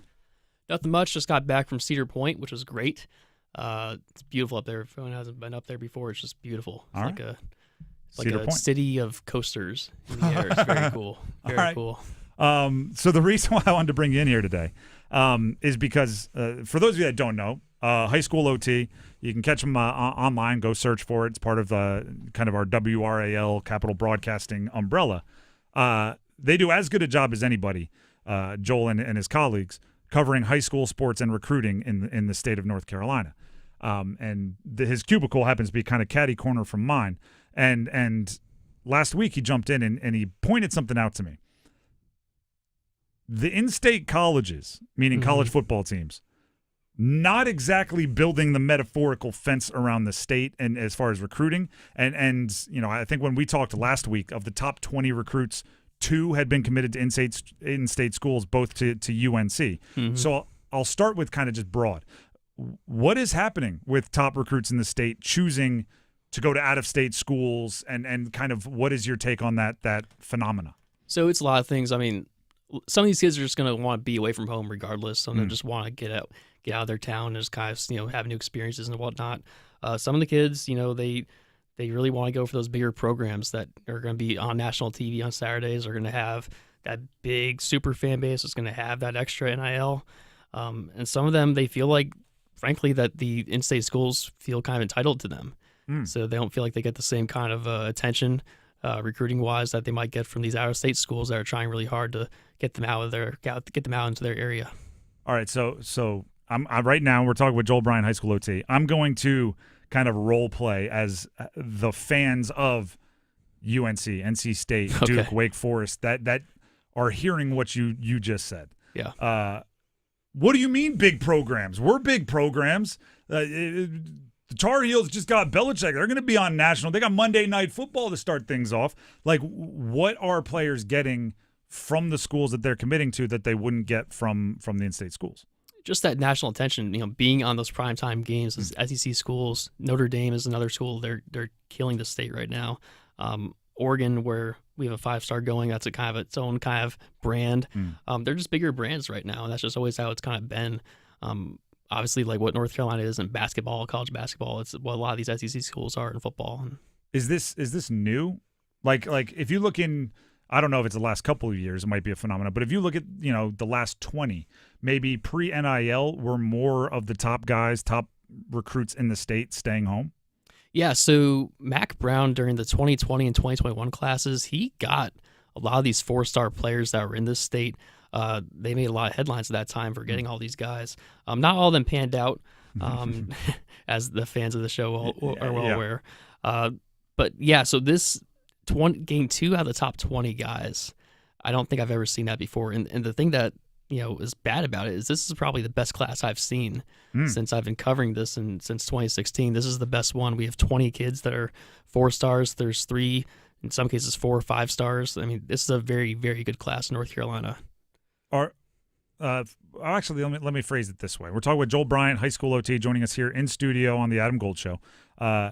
Is this a bigger deal for one of the schools in the state? Like, you bring up North Carolina. Under Mac Brown, they did keep a decent amount home. They have the 2 in the top 20 that are committed right now, committed to Bill Belichick and UNC. Is it a bigger deal for them that they're not getting more of the in-state schools or in-state support, or is it state? Should Duke feel like, hey, we've been pretty good the last 2 years? Like, is it a bigger deal for one of them, or is this just a problem that affects all teams in-state the most? Well, I would say that Carolina has an excuse, being that Belichick just came in the past year.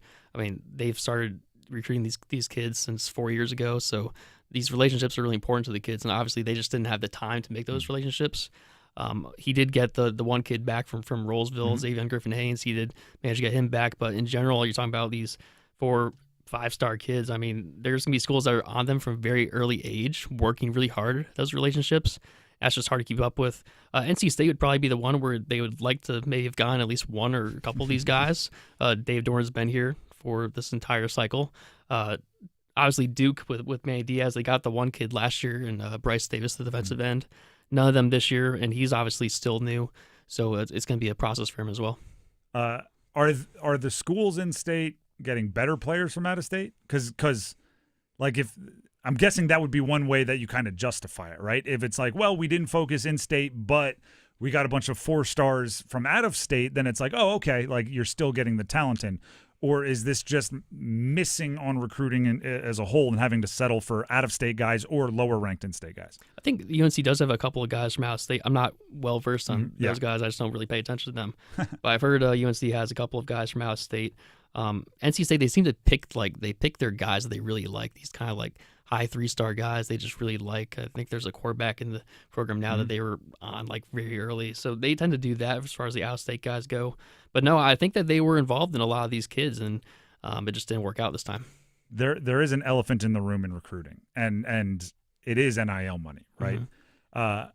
In the absence, in the absence of NIL money previously, you had to pitch on so many different things, right? And proximity to home, and right, your grandparents can come watch every home game, maybe was one of the most important things you could offer, or facilities, right? All of these other things.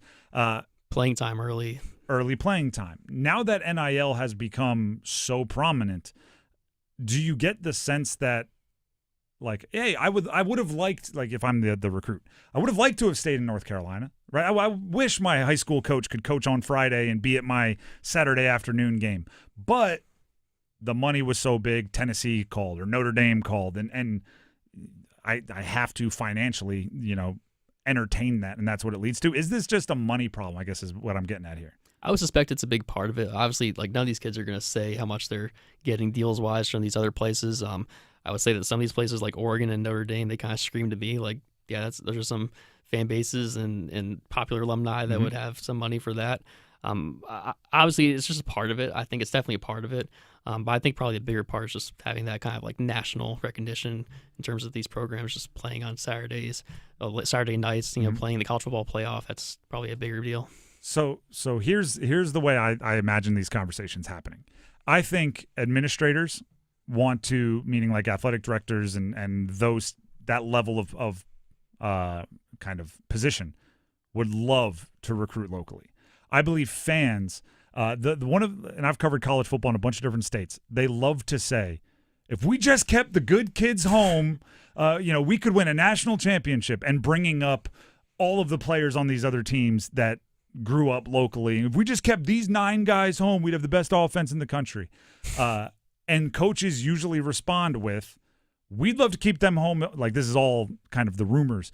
We'd love to keep them home, but we don't have the resources. We don't have the NIL money. We don't have the, we're fighting a losing battle against XYZ programs. If Carolina, State, whoever, if they build up their war chest and they get the revenue share and their endorsement NIL money is good, do you get the sense that more guys would stay home if the money was equal? Or is it just, until you're on ABC on Saturday nights, 4 times a season, you're just going to lose those battles? I would say if all things were equal money-wise, that'd probably help sway some guys back here. But then again, when you were talking about that, it just reminded me of last year with NC State in the transfer portal. Mm-hmm. What they do last year, they brought back all these guys that were from here.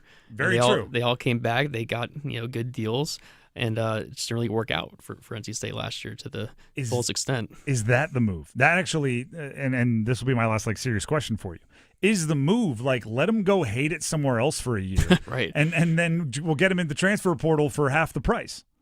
Because it has to be a part of it now. Yeah. It has to be part of the calculation now. We'll get another shot at most of these guys is kind of the way you think. So I don't know. That's actually an interesting way to think about it. They're going we'll get the local guys, just not out of high school. Last question for you. Kind of a theme for the show today is rivalries, right? Okay. Sinner and Alvarez are, I think, being forced into almost being like a legendary rival, despite the fact that they're both great, but we're talking it's tennis now, Wimbledon. They don't really have the storylines, right? There's no reason for it to be a rivalry like I think of rivalries. Can you give us, if there is one, a legendary individual rivalry in the state of North Carolina high school individual sports? If you have one, and if not, you can obviously just throw out the teams. But individual rivalries to me just have a little bit more pizzazz when it's not I just dislike you for the jersey you're wearing. It's I dislike you for you. And dislike might be a little aggressive. The sad thing is it's kind of hard to pinpoint that nowadays. All these kids seem to be friends with each other. That's what I'm getting at. They're friends with each other on social media. They're pumping each other up on their social media and everything. You don't really get that true hatred that they might have had before social media. So that's a tough one. I will say it's a cool phenomenon and this happened in my college career, where guys leave the same state and they played for bitter rival teams. Mm-hmm. But then once they get to college in the locker room, suddenly they're repping for each other, because it's all the area. So maybe high school is a bad space to start that. But I do want, maybe I'm old school. I want to bring hate back to rivalries. Well, it's really in high school football now. It's really just the coaches that hate each other. That's fair. So that's fair. Yeah. That works. Because if you ride for your coach and your coach got a personal beef, it's the enemy of my friend is my enemy. Appreciate it, Joel. Yeah, thank you. Tell people where they can find more about the high school coverage, social media, and everything else. So highschoolot.com on the website, obviously, and then High School T on Instagram, Twitter, and pretty much everywhere, Facebook as well. There you go. That's Joel Bryant, High School OT. We'll take a quick break. When we come back, 7th inning stretch and placing our bets. Back after this. Talking sports, so you don't have to pretend to know stuff. The Adam Gold Show on the North Carolina Sports Network.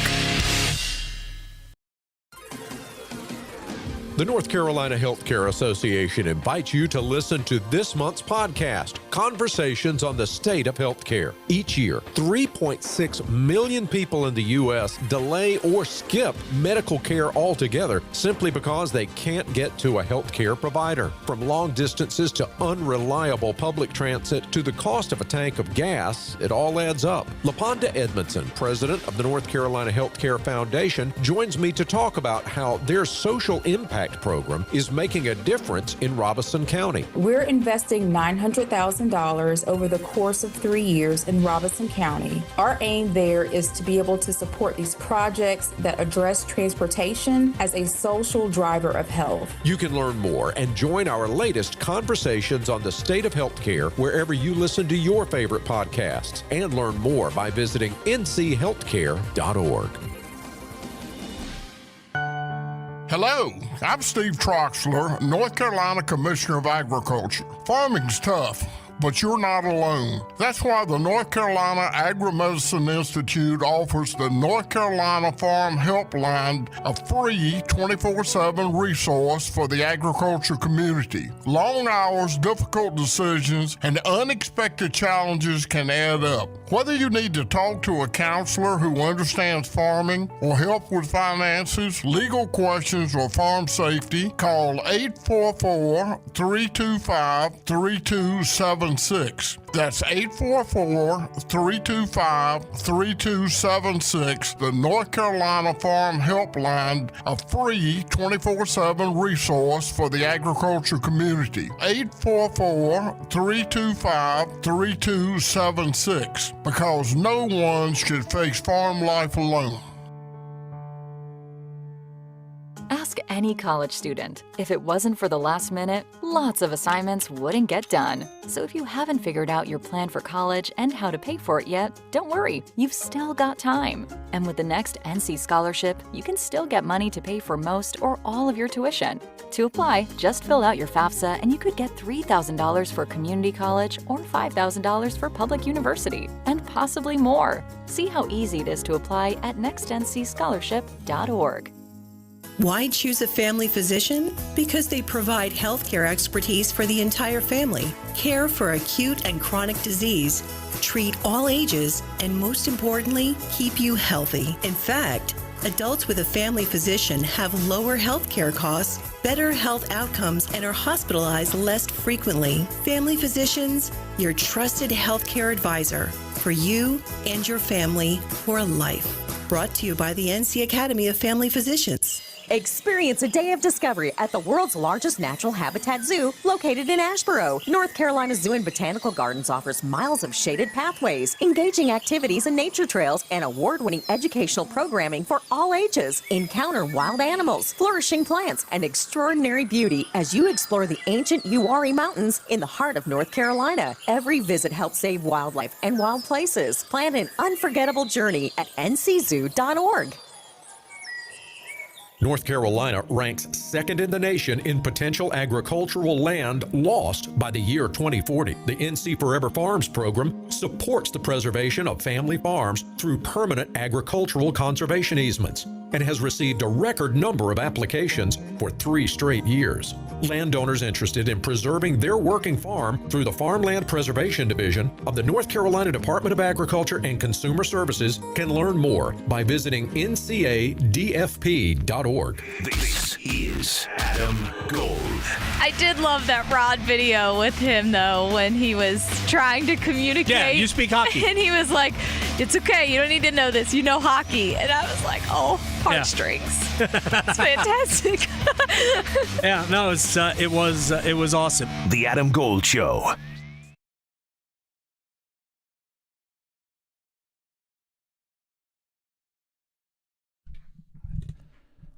The Adam Gold Show.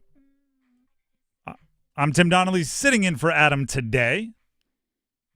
Adam, just continuing the weekend, really, right? It's a Monday. Just why not? Adam's living life. But Victoria and I are here, and we're up in the energy. Oh yeah. At least that's what the music is supposed to do. And also when that energy is coursing through your veins, you need to make sure you stop and stretch. So let's go ahead and hit a 7th inning stretch. Okay, well, speaking of Mondays, this isn't great. I always like to bring great news, but this feels appropriate for a Monday. So there's a new study about how researchers were testing people to kind of see if you still have the case of the Mondays even when you're retired. Interesting. Now, I hope I make it one day, but apparently, whether you are retired or not, you still get stressed out for Mondays. What? Because they tested people to see how much cortisol was still being produced in their hair over time. It was very interesting. I don't know why they chose that, but they would test cortisol levels in individuals through their hair if they're still producing it, which of course, for those who may not know, that is a stress hormone that causes things like heart disease, weight gain, all that good stuff. So they tested people, and apparently even when you're retired, you are still producing that same stress hormone. on Monday. I wonder why. I know. Well, their only conclusion is they think that your body is just so used to feeling a type of way about Mondays and like the work week type thing that you just can't even shake it. It's just muscle memory at that point to hate Mondays. But like here's my thing, and this is like I haven't spent a lot of time around retired people. But my grandfather used to say this. Like he'd say he doesn't know the day. Yeah. Like he was. Every day's a Saturday for retired people. Yeah, like he used to say every day's a holiday. Yeah. Like why am I checking out a calendar? Yeah. Right? And unless you have an event or something, like you're going somewhere, there's a game you want to watch. Like I'm until I don't know, maybe I'll set alarms or something. Like until I need to know the day, I don't need to. Like if it's Monday, Tuesday, Wednesday, what's the difference to me? Exactly. I don't know, but just prepare yourself, I guess. Maybe meditate. Do some woo-sawing and stretching. So I don't know. I think you could shake the Mondays. Maybe just turn it around now. Do something fun on Mondays and change it up. Now, one thing you don't have to change up, or you should change up if you've been doing this. Have you heard the myth of don't eat 30 minutes before you swim because it will cause... It's a myth. I've heard the rule. I didn't know it was a myth. Oh, no, it's a total myth. Which I lifeguarded for like a bajillion years. That was one of my many jobs to pay for college. That's a few. It's a technical term. And I've always thought, I don't really think it's a cramping issue, more so like if you eat too much and then you swim, it might give you an upset stomach. But the whole like myth of it causing cramps, totally not a thing, because a physician who also is a competitive swimmer like I was, said that it's a total hypocrisy of a claim for anyone to have, because they actually feel better if you eat a couple like pieces of toast before you swim competitively versus not. You're lagging, you don't have the energy. So I think the moral of the story is just don't stuff your face. No. I have input on this. Do you? I do. This is, and I'm at risk. Like if you have a elementary school aged kid in the car right now, cover their ears. Okay, we're gonna have a parents only conversation. Yeah. It's a genius rule. Mm-hmm. It's a genius myth if it's a myth, because like when we say we're at the pool or the beach, right? And we all stop for lunch, okay? Mm-hmm. And we all grab our sandwiches. And kids are excited to get back in the water. Mm-hmm. But I, as an adult, do not want to do that. Well, I want to eat my lunch. Sure. So if I'm eating my lunch, they scarf down their sandwich and they go running right back into the water. Mm-hmm. Now I have to put down my lunch. I have to go stand by the edge. I have to watch them because kids are in the water and they're not maybe the best swimmers, and I have to be there. So I don't get to enjoy my lunch at all. However, if you put some arbitrary rule on like when you're done eating, you have to wait a half hour. Mm-hmm. Then even if you eat your sandwich in 4.2 seconds, I get 30 minutes to eat my lunch. So it's just a rule about making sure everybody slows down. It's a win-win. For 30 minutes. Yeah. And then I get to, enjoy my lunch as much as they enjoyed theirs. Well, there you go. That's what you should just stick with that then, if that works for you. So I'm definitely telling my 4-year-old. Yes. 30 minutes. You'll sorry. drown. You don't want. It's not you me. Cramp. It's you. Yeah. You'll cramp. It's not me. Yeah, I have to sit here and make myself another hot dog with ketchup. Exactly. All the ketchup. I have to. Exactly. Yeah, so I don't know. The American Red Cross Scientific Advisory Committee, very official, I guess, came out with this in 2011. So stop blowing up my spot, American whatever the council that was. Quit being so official with your studies and things. Yeah, no, I will say though, just lifeguarding, I've seen plenty of people who maybe didn't wait long enough, and I think what you eat is also important. Let me throw that out there too. So what you eat is definitely important. But you know what else is important? What is? Making really, really good bets. Let's do it. Place your bets. Place your bets. Here. I bet you slice into the woods $100. Gambling is illegal at Bushwood, sir, and I never slide. Okay, you can owe me. I owe you nothing. Would you like to lead off, Victoria? Sure. So let's see. Sometimes we'll retrace our steps. So last week I didn't put any money on it, but I should have, because looking back at it, I just felt so good about it. But Derek Lewis with a huge knockout in the main event. I cannot believe that he was an underdog in that one. Oh, but it was great. It was fantastic. And then my Cubbies won, so that was one of the bets too. But tonight we have home run derby time, and I will be watching it just because it's fun, and why not? And you know, I'm gonna go with Cal Raleigh to be the winner. And I mean, it's so I know chalky. It is super chalky, but you have no idea who's going to win this, and I have to go with him. His name has Raleigh in it, so why not go with it? He's still plus 300, so yeah, we'll do it. Why not? I'm going the longest shot. Junior Caminero to win the home run derby. I watched him play a few times with the Durham Bulls. And he's the longest shot in the field, plus 1,200 earlier. Whoa, plus 1,200. And I think the home run derby is mostly just about stamina and endurance. And 22-year-olds don't get tired. He's a kid. Yeah. Fresh legs for days. Caminero to win it. Nice. I will do, let's see, someone to make it to the semifinals. How about we go with Brave, Matt Olson. He's plus 110. Hometown guy. I know. I'm going Con Knipple in NBA Summer League tonight. 20 or more points versus the Mavericks. He struggled shooting in his first game. I think the bounce back will happen just like it did with Cooper Flagg. Struggle in your first game, second game, score a bunch. And Cooper Flagg isn't playing for Dallas, so they're going to mail it in on defense, and Con's going to score a whole bunch. Turn $10 into $50 if you bet it. It's plus 400.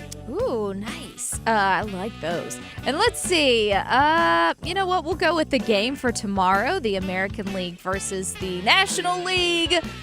Oh, man, I would love for the National League to win this one, but the American one wins most of them. So give me them to win, and I will take the over 7. That's plus 200.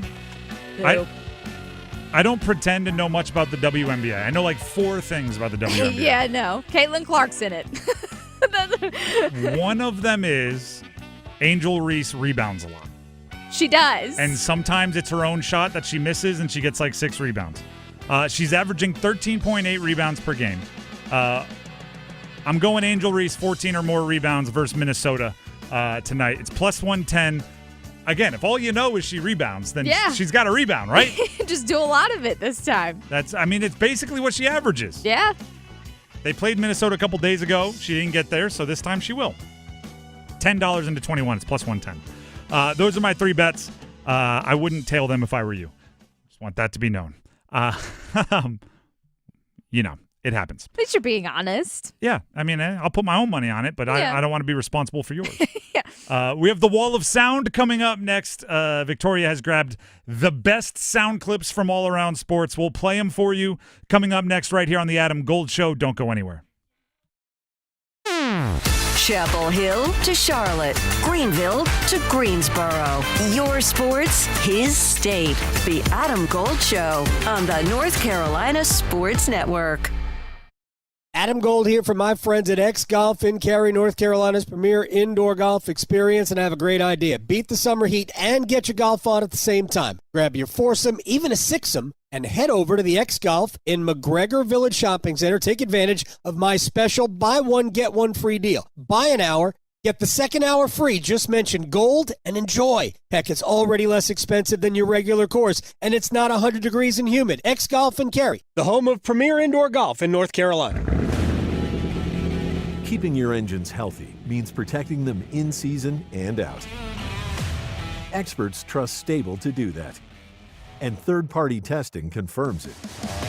Stable is the industry leader in preventing fuel-related issues, no matter if you use it in your car, boat, or outdoor power equipment. In season or out, at every fill-up or when you store, start with Stable. The golf season is here. Time to upgrade your game. Head to Global Golf and explore Carolina's largest selection of pre-owned golf clubs. Whether you're just starting out or a seasoned player, our expert staff will get you fit. Are you ready to trade in your current clubs? Global Golf makes it easy to trade in your previously played equipment and upgrade to your next set of clubs. Visit Global Golf today, located on 7320 ACC Boulevard, North Raleigh. Global Golf, home of the best deals in golf. It's bow time. Something new just dropped at Bojangles. Take the bold taste of a crispy golden chicken supreme that's been seasoned to perfection, then add dill pickles, Carolina Gold barbecue sauce, and a toasted bun that's great on the go. What do you get? You get a Bo's Bird Dog. In fact, you can grab 2 of them for $5. So, when you're on the go, headed to practice, or need a snack, grab a Bo's Bird Dog. Hurry in before they're gone. Available for a limited time. It's Bo time. There's no time like Bo time, but sometimes it's go time. No time to stop, but the perfect time for a Bojangles Bird Dog. A seasoned to perfection Bojangles Chicken Supremes, dill pickles, and Carolina Gold barbecue sauce, all tucked inside a toasted bun. Great on the go. Try 2 Bird Dogs for just $5 or 2 Bird Dog combo for just $8.25. Available for limited time only. When you're hungry for flavor and value, it's Bo time. That's the sound of a Mountain Dew. And that's you enjoying its refreshing citrus kick. That's a cool breeze suddenly whistling through your hair. Whoa! That's you realizing you're now on a mountain. This is epic! That's you stating the obvious. Mountain Dew! Do the Dew. Hurry into Family Fare and get 2 20-ounce bottles of ice-cold Mountain Dew for just $4.29. Family Fare, first in thirst.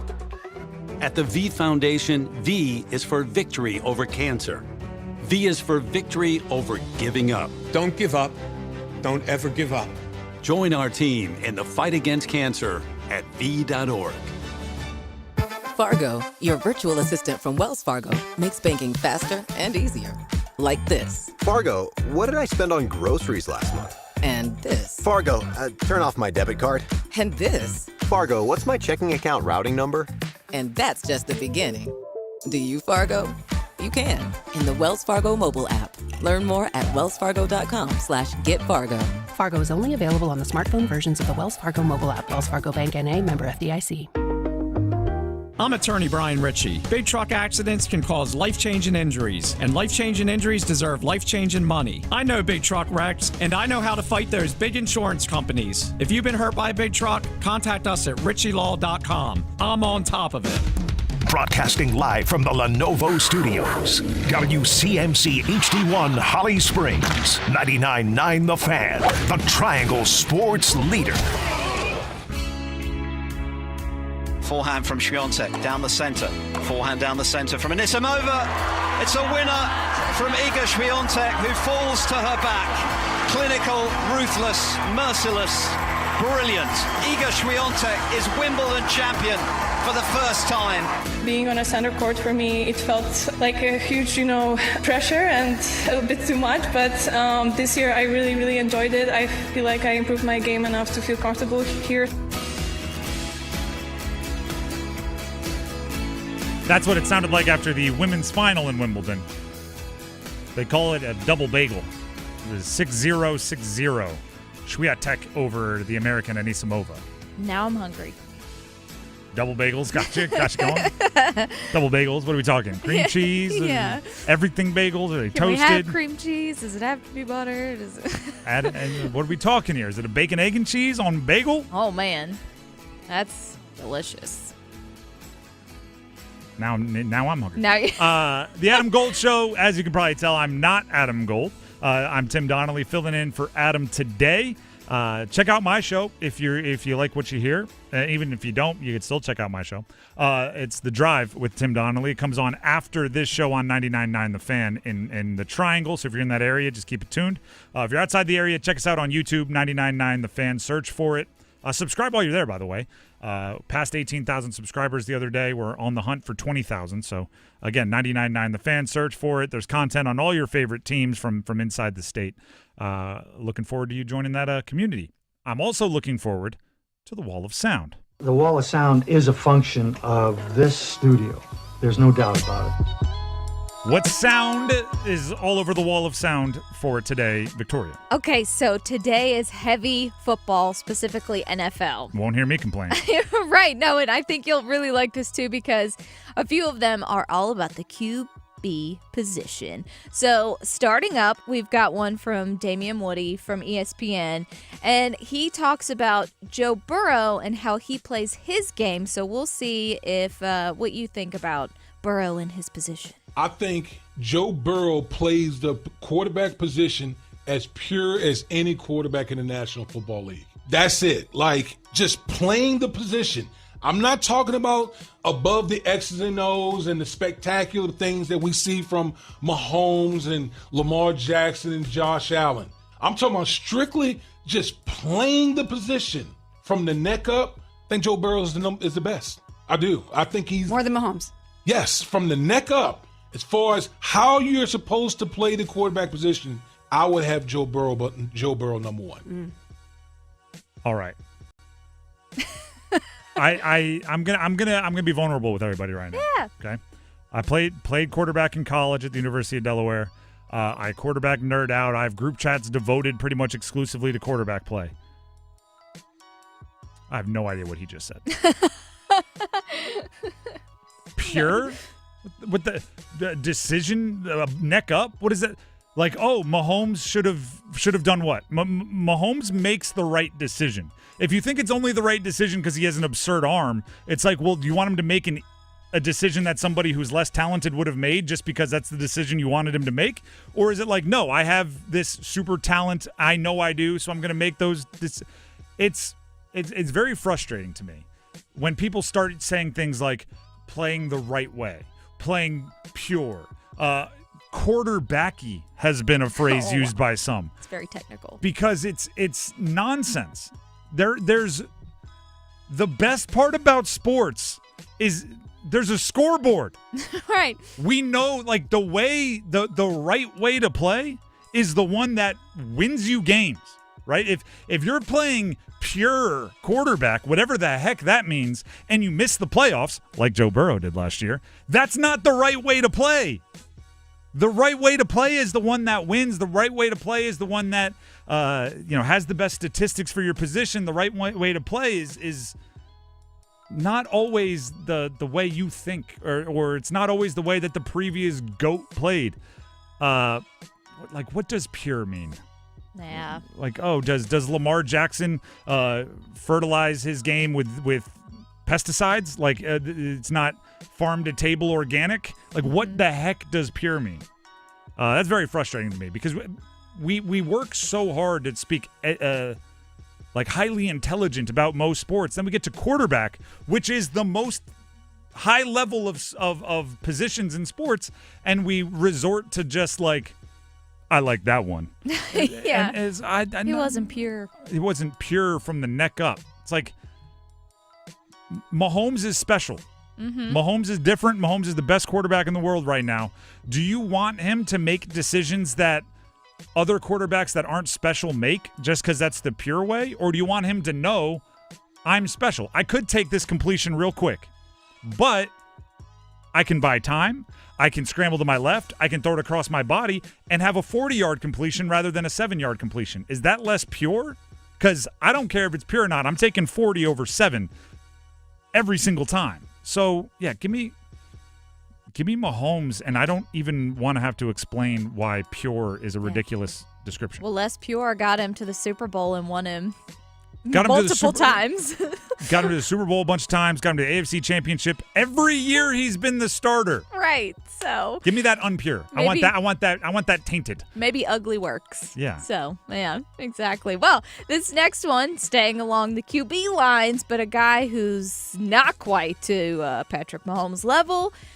There's a lot of pressure on some quarterbacks, like Caleb Williams. So Courtney Cronin from ESPN thinks that there's something on the line for Caleb. It can't look anything like it did last year, because if it does, you're looking at probably drafting a quarterback, which is a weird place to be in when you just spent the number 1 overall pick. But this franchise has never drafted and developed a franchise quarterback. They're trying to get it right. They feel that they have the pieces in place to do that. It would be a catastrophic failure if by the end of this year, they didn't feel strongly about Caleb Williams, given everything they've done this offseason with the people they've brought in to make sure that he can succeed.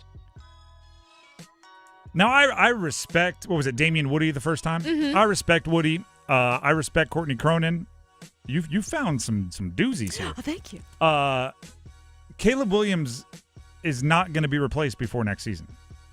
It's not going to happen. Mm-mm. And do you know why I know that? Well, they have a new head coach, Ben Johnson. because Bryce Young wasn't replaced before season 3. Yeah, true. Number 1 overall picks. Bryce Young was significantly worse than his first year. They both switched coaches going into their second year. Bryce Young was benched in the middle of his second year and then played moderately better in the second half of the season, and he's going into year 3 entrenched as the starter. Caleb Williams was, and I'm not saying this to be mean to Bryce, he was significantly better than Bryce Young as a rookie. Like, their rookie years were not comparative. He gets a new coach. There's going to be a agreed upon growing pain timeline with a new coach. You don't really make your decisions on your quarterbacks till after year 3. That's when you have to decide to pick up a 5th-year option. That's where you have to decide you can, if you want to, sign them to the big money extension. That's where all those decisions start happening. I have a saying, first-round picks have 9 lives. First overall picks might have 27 lives. They get to be bad for a while, and everybody just goes like, hold on, keep trying. They just gave Ryan Poles a 5-year contract extension, that's their GM, according to Adam Schefter, largely off of bringing in Caleb Williams. So, yeah, that guy's going nowhere. He's not I can think of 10 or 15 quarterbacks under more pressure, including Bryce Young, than Caleb Williams. Whole bunch of them. Anthony Richardson. Caleb Williams is under pressure. Every quarterback is, but not the most. Yeah. Well, another quarterback that might be under pressure this year, and also, since we've talked about disrespect early in the show, Michelle Smallman from Unsportsmanlike, who does the morning show on ESPN, she feels like Lamar Jackson was recently disrespected. Lamar comes out of college winning the Heisman, and there's people saying he shouldn't even be a quarterback. When Lamar Jackson was at an impasse with his contract discussions with the Baltimore Ravens, teams weren't beating down the door to try to get at him. Well, we know why now. But still, I'm saying, then he goes out, he wins 2 MVPs. He could have arguably won one this year, coming off what many people thought was his best year, even though Josh Allen got it.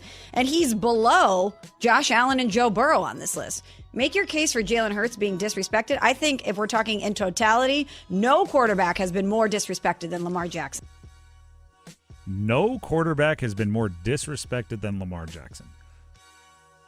I'm not going to disagree with this one, but I'm going to explain why you shouldn't be surprised. We judge, as a football fandom, quarterbacks probably too much by their success in the postseason. All Lamar needs to do is make it to one Super Bowl.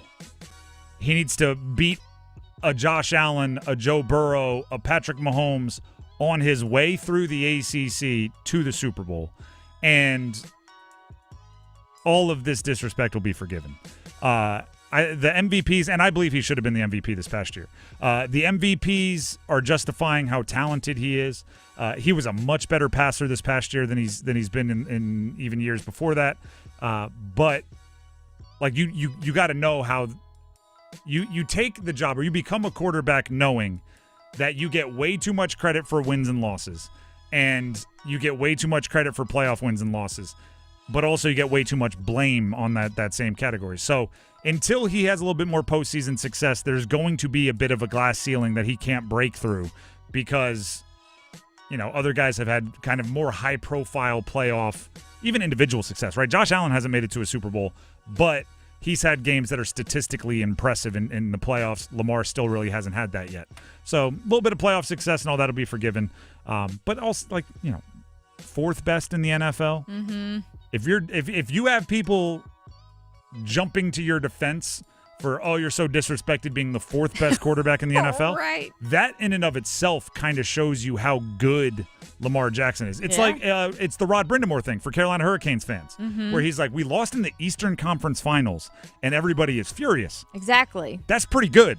Right. It's hard to do. We must be really good if that's the reaction to losing in the Eastern Conference Finals.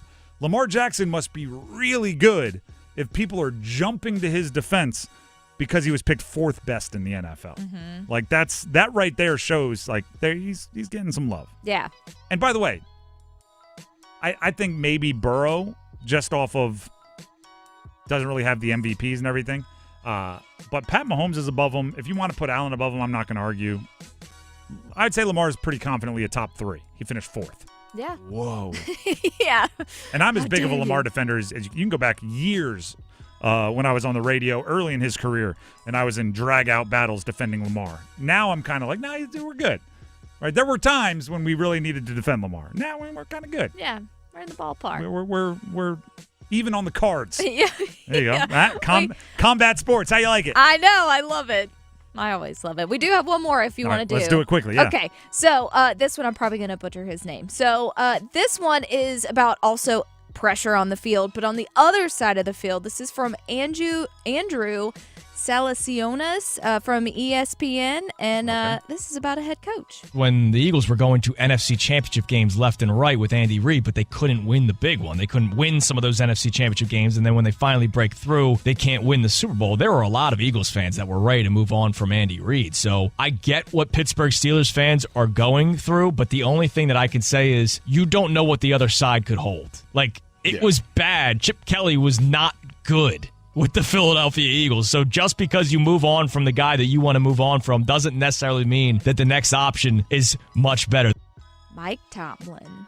Here's, by the way, I love Mike Tomlin. Yes, same. I think he is an unbelievable coach. I think he gets the most out of his roster. I think if he were to be fired or moved on from by the Steelers, there would be other coaches willing to fire, or other teams willing to fire their coach just for the chance to interview Mike Tomlin and hopefully convince, like, he's that good. Yes. Here's my issue. I think he needs not a friend, he needs an enemy to be the Pittsburgh Steelers GM. He needs someone that is not afraid to upset him as their GM, because there are different roles within the structure of a NFL team. The coach should try to win every game as aggressively as they possibly can. Win. Coaches worry about winning and keeping everybody fighting. GMs at times have to recognize, we have to stink this year. Right now, the Steelers are just caught on the treadmill of mediocrity. Mike Tomlin is too good of a coach to ever have a high draft pick, and the team is not good enough to come anywhere near competing for a Super Bowl. And they're just going to stay there. They need a year where they stink, where the veterans get thanked and moved on from, and they get a high draft pick, and they find their quarterback rather than these stopgaps of Russell Wilson and Aaron Rodgers and Kenny Pickett for a year, like trying to get it right in the late first. Band-Aids. You need a GM to say, like, Mike, I know you get the most out of your roster. We're not trading for DK Metcalf. We're not signing Aaron Rodgers. We're starting Mason Rudolph, and he's throwing to Calvin Austin, and we're not trading for Jonnu Smith, and you're just gonna have to do your best, and you're gonna do an unbelievable coaching job, and you're gonna win 3 games, and then next year we're gonna reset this whole thing, and we're gonna go try to win a Super Bowl, and we'll pay you double for this year because I know it's gonna anger you that much. And then if Mike Tomlin doesn't want to do it and he's going to move on, you got to be willing to call his bluff and say, well, this is what we're doing. Because they're on that treadmill of mediocrity. And until – it's almost like in Moneyball. I don't know if people remember the movie Moneyball. When the manager, played by the late, great Philip Seymour Hoffman, keeps starting – I forget who it is. We'll call him Joe. Joe at first base, and Billy Beane, who's the GM, wants him to play Hatteberg, played by Chris Pratt. And he's like, no, I'm playing Joe. No, I get to control the lineup. I'm playing Joe. So then Billy Beane, played by Brad Pitt, trades Joe away and is like, well, now you're playing Hatteberg. Like, you need somebody to, like, keep Mike Tomlin away from himself. Like, you're too good if we make these stopgap moves. You're going to win 9 or 10 games, and we're not going to win a Super Bowl. And it's going to be that way forever unless you let me make us stink for a year. And it's gonna stink, don't get me wrong. And they had the perfect opportunity. Now we're going long, but this is one of my favorite theories.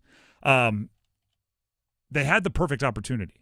What they should have done is the last year of Ben Roethlisberger, he should have announced his retirement ahead of time. Like, after this year, I'm retiring. And they should have taken away every good player other than Ben Roethlisberger. Because here's the trick. After a loss, like a home loss, when the fans should be booing, you got beat by 100 by a rival, you just make sure Ben Roethlisberger is the last guy walking off the field, waving, and everybody's going to cheer, right? You turn the retirement tour into a distraction for the tank. Yep. And then you draft his replacement right there. Yeah. You draft his replacement right there. I like it. And it works out well. Yeah.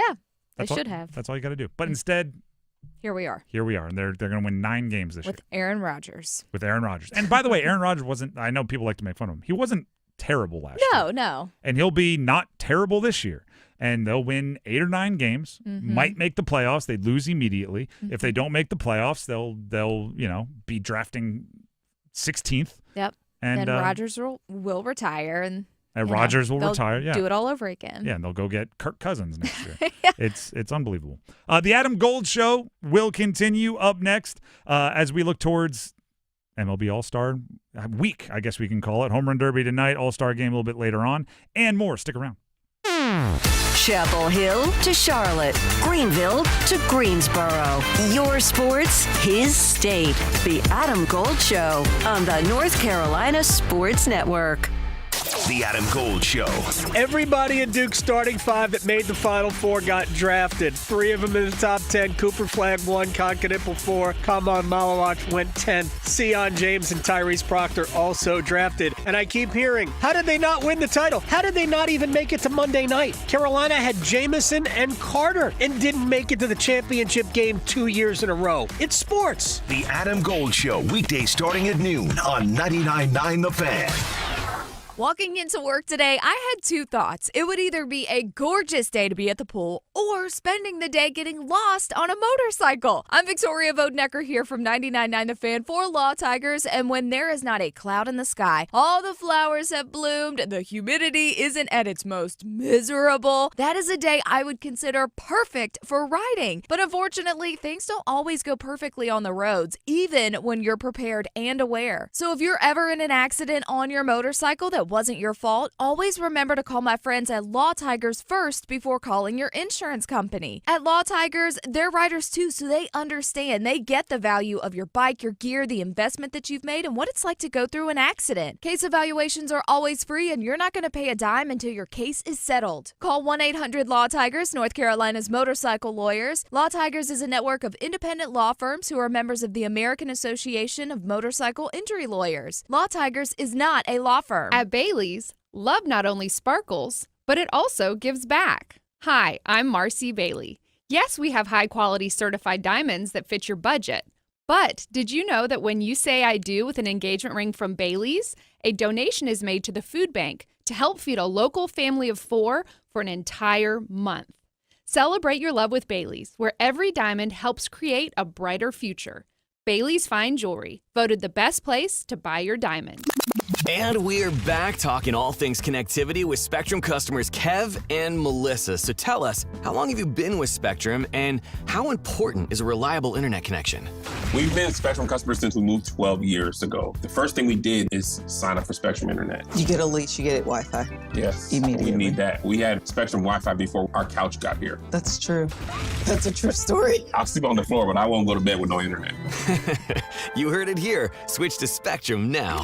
Down on credit cards, struggling with high interest debt? You can pay it all off in days with Loan Pronto's Rapid Equity Loan. Hey, it's Dennis Cox. Get cash out now without touching your low rate first mortgage. No appraisals, no waiting, no BS. The Rapid Equity Loan program at Loan Pronto is amazing. One Loan Pronto client just got $300,000 approved in under 24 hours. They paid off debt, renovated the kitchen, and cut their monthly expenses by $1,800. That's a huge turnaround. Loan Pronto, instant approvals, low rates, no hard credit pull up front. Listen, your home equity is yours. Use it. Get cash to consolidate your debt down to one easy low monthly payment. Call Loan Pronto now for a free instant appraisal for your home and see how much cash you can get today. Loan Pronto is A+ rated by the BBB and have nearly 2,500 5-star Google reviews. Their service is off the charts. Call now to start the conversation. 919-381-1760, loanpronto.com. 919-381-1760. Get debt relief now. Loanpronto.com. Equal housing lender. NMLS 166171 on approved credit.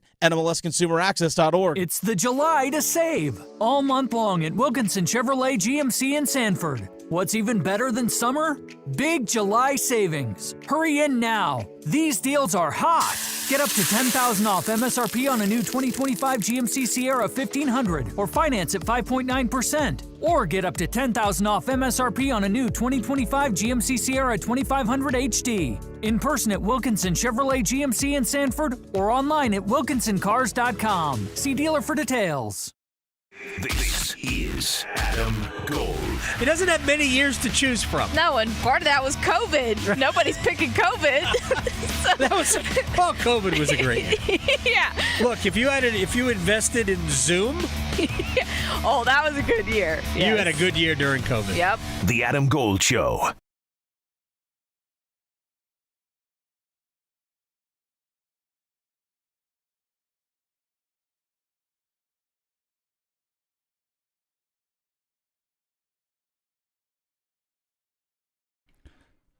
The Adam Gold Show on a Monday.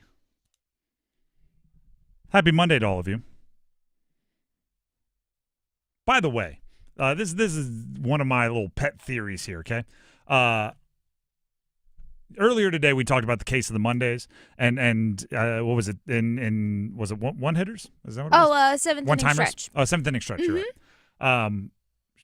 Victoria brought up that even in retirement, Mondays still stress you out, like chemically. They're like a scientific study was done, and even if you're not working, right? Even if Mondays isn't the start of the work week, or it's there's no TPS reports due or anything like that. Yep. You inherently are more stressed on Mondays than other days of the week, almost through muscle memory. Yep. I used to say this stat all the time.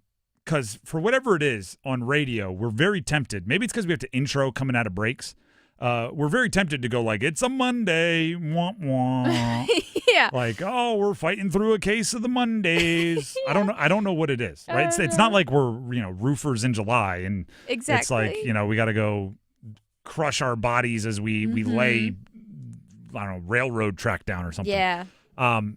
If you hate Mondays and you're just in a bad mood on Mondays, like if that's just you, one of your things is, oh, it's Monday, and you let it kind of ruin you. Let's say you live to be 80 years old. Okay, I don't know what the average. There's 80 because it's easier to do math, rather than like 75 or whatever the average lifespan is. That's like 11 and a half years. You're in a bad mood just because it's Monday. It's a day. Yeah. So if you are cool with that, Yeah. you're just like, no, I'm miserable for 11 plus years. Yeah, I'm just going to live in it. Just because it's the day you have to go do the thing that like you've agreed to do to make money and support yourself. I don't know. I just think you can try to mental your way out of that one a little bit. Things to do to change it. You can try to think a little more positively or something. I don't know. Get a self-motivation podcast you like listening to or something. Or a dog. Dogs help. Dogs help. We both have dogs. Yeah. Yeah. What's the it might be like a country song, but it's definitely a saying. Like it's definitely a bumper sticker. Like, be the person your dog thinks you are. Yes. Like, yeah. I'm sure there's like a sign. Yeah, focus that on Mondays. Yeah. Live, laugh, love. Yeah, pet right there. Your animal.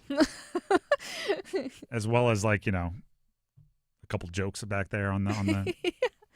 I know, exactly. By the way, I have no bumper stickers on my car, but I don't hate to have someone to read at the light. So if you've got funny bumper stickers and motivational bumper stickers, just know if I'm behind you, I'm reading them all. And just remember, if you have one that says like honk if ... like if people honk at you, it might be because of your bumper sticker. The middle school that my brother went to, that detail is completely irrelevant.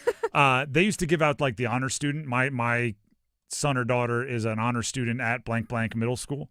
And one of my buddy's dads had one that said, my son will beat up your honor student at blank blank middle school. And I don't know, I was probably 10, thought it was the funniest thing in the world. Yeah. I thought it was gold. Yeah. Oh, yeah. Looking back, maybe not the most creative. The Adam Gold Show continues here. I'm Tim Donnelly, by the way, sitting in for Adam Gold. I think we need to tie up a loose end or two here on the show as we are in the third hour. And here's the loose end. We've talked a few times about Bryce Young and this list that came out on ESPN. ESPN polled anonymously NFL executives, front office executives, coaches, scouts, and they put together a top 10 list.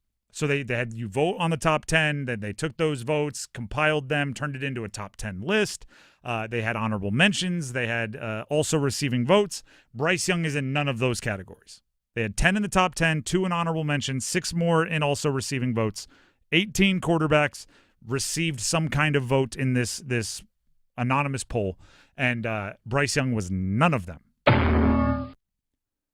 Now, we've talked about it. Is it right? Is it wrong? We've talked about it. What does he need to do to, what is lacking from his resume that made it so he's not in the top 18, not in the top half of the league? But that's kind of wishy-washy to me, right? That's kind of, sitting in philosophy 101 as a freshman, just going like, why are we here? Like it seems deep, but it's not. We need to put some cold, hard facts on it. So the question here is quite simple. Statistically, right? Put a number on it. Statistically, what does Bryce Young need to do for it to be a successful season? I'm not saying, he needs to play better. We're just looking for improvement day by day. No coach speak here. Put numbers on it. And I have the numbers I have. By the way, I'm eliminating 2 potential stats for your answers. Okay, so don't try to outsmart me. Don't be the most important stat is wins. So if he wins 9 games, no, we're talking individuals. Okay. Also, starts doesn't count. Health, availability is the most important ability. If he starts 17 games, that's the most important. No. Yeah, no. That's not allowed. Don't be the person that when you're sitting in a circle going around with like, if I win the lottery, what would you do? And they say like, I would give to charity and try to solve cancer. And it's like, all right, well, now nobody else can say anything else for the rest of this time because after you say that, I look like a jerk. Exactly. For saying a private island and a yacht. Like, no. So don't say wins because as soon as you say wins, then I can't say like this many passing yards because you can't say the truth. Exactly, because we all have to pretend like, if Bryce is terrible but they win 9 games, we'll all be happy. Mm-hmm. Like, no. Individual statistics for Bryce, statistically, what does a successful season look like for the young quarterback? I'm putting numbers on it. Now, I will say this is like what a good season is. If you get close, it's not a successful season, but it's, then you start getting into the eye test about, how are you picking up the 5th-year option and everything. I'm putting 3,500 passing yards on it. 3,500 or more passing yards. I'm putting 22 or more passing touchdowns, and I'm putting 8 or less interceptions. Now, that's not super high volume, okay? But also, I don't think the Panthers necessarily want super high volume for him. I think in Dave Canales' utopian, perfect fantasy offense, they run the ball a lot. And Chuba Hubbard is the one that's the engine, and that offensive line is the engine of the offense. And Bryce Young, when you fall behind, has to throw into it 3rd downs, 2-minute drills. You got to keep teams honest. But I'm putting 30, like a super efficient 3,500 passing yards, 22 passing touchdowns, 8 or less interceptions. A season ago, he was 2,400, 15 and 9. But he was benched there for a chunk. So I want more efficiency. I don't really need a ton more volume per game. Like if it's 30, 40 passing yards per game more, I'm good with it. And this was not just random, right? I didn't just look at it and go, well, this is what I want. That would put him roughly in the top half of the league as a passer, roughly, right? Because if we were doing the philosophical thing, if we were doing like more intangible, I'm going to be vague so I can't be wrong, I would say a successful season for him looks like being a top half quarterback, right? He's not in the top 18 now. If he gets in the top 16 this season, that's what is a successful season to me if we're talking like fairy dust, right? If we're just discussing theories. So what I did was I kind of reverse engineered that. And I went, all right, for him to be a top half of the league passer, what do the stats look like? And I came up with 3,500 or more passing yards, 22 or more passing touchdowns, and 8 or less interceptions. I would add Teteroa McMillan should make his job easier. Right? I think McMillan is a pretty good player. I think he's a bit boom or bust, but I think the boom is really exciting. So, you take his stats last year, you add in a top-level addition at wide receiver, you build in, hopefully, that he is not benched at any point in time, so the volume will be higher, and you add just a hint more efficiency, a hint better decision-making. You take out those 2 catastrophic games where, he forgot how to play quarterback at the beginning of the year. You take away those interceptions, he's a much more efficient player. That's what I've come up with. And the reason why I think it's important to put numbers on it is it does, and maybe it's just, in this business where we talk into microphones and it's all preserved in podcasts and we can go back and find it and bookmark it. But it does kind of prevent me from moving the goalposts on Bryce. Right? If I put these numbers out there and then through the first half of the year, he's on pace for like 4,600 yards, 30 touchdowns, he's playing great, and he comes back down to earth and finishes passing all of these numbers, but I'm tempted to bash him for it because he fell off like an MVP pace at the beginning of the year. It's good to have this kind of written in ink, right? Recorded. So now I can't, have him throw for 3,700 yards, 23 touchdowns, 7 interceptions, and really rant and rave about how he wasn't good enough. Because I've already set what is good enough. It's basically the same logic behind when somebody goes, like for the Canes. I'll use the Canes as an example. A lot of cross-sport analogies here. But, people were complaining about the Eastern Conference Finals. Then there was this other group that jumped in and said, at the beginning of this year, if I let you sign up for an Eastern Conference Finals appearance, you would have jumped at it. You would have signed up real quickly for an Eastern Conference Finals appearance, which is true, right? I think, thinking of things that way is a way to keep you in check. So right now I am signing up for it. If you told me he was going to have 3,500 passing yards, 22 touchdowns, 8 or less interceptions, I'm signing up for it. If he does that and I complain, I fully give all of you the authority to, put me in my place. Call up angrily. Now, if he has less than this, and I'm a little disappointed, and I'm being a little critical, and I'm saying what should and could have happened, and you call up angry, just know I'm firing back just as aggressive, right? We got to keep each other accountable here. But that's what I have for a statistical look at what a successful season for Bryce Young would be this year. The Adam Gold Show will continue looking towards a controversial Major League Baseball All-Star edition. Is it right? Is it wrong? We'll tell you next. From the heels, touchdown Carolina, to the Canes. She scores! He covers it all. The Adam Gold Show on the North Carolina Sports Network.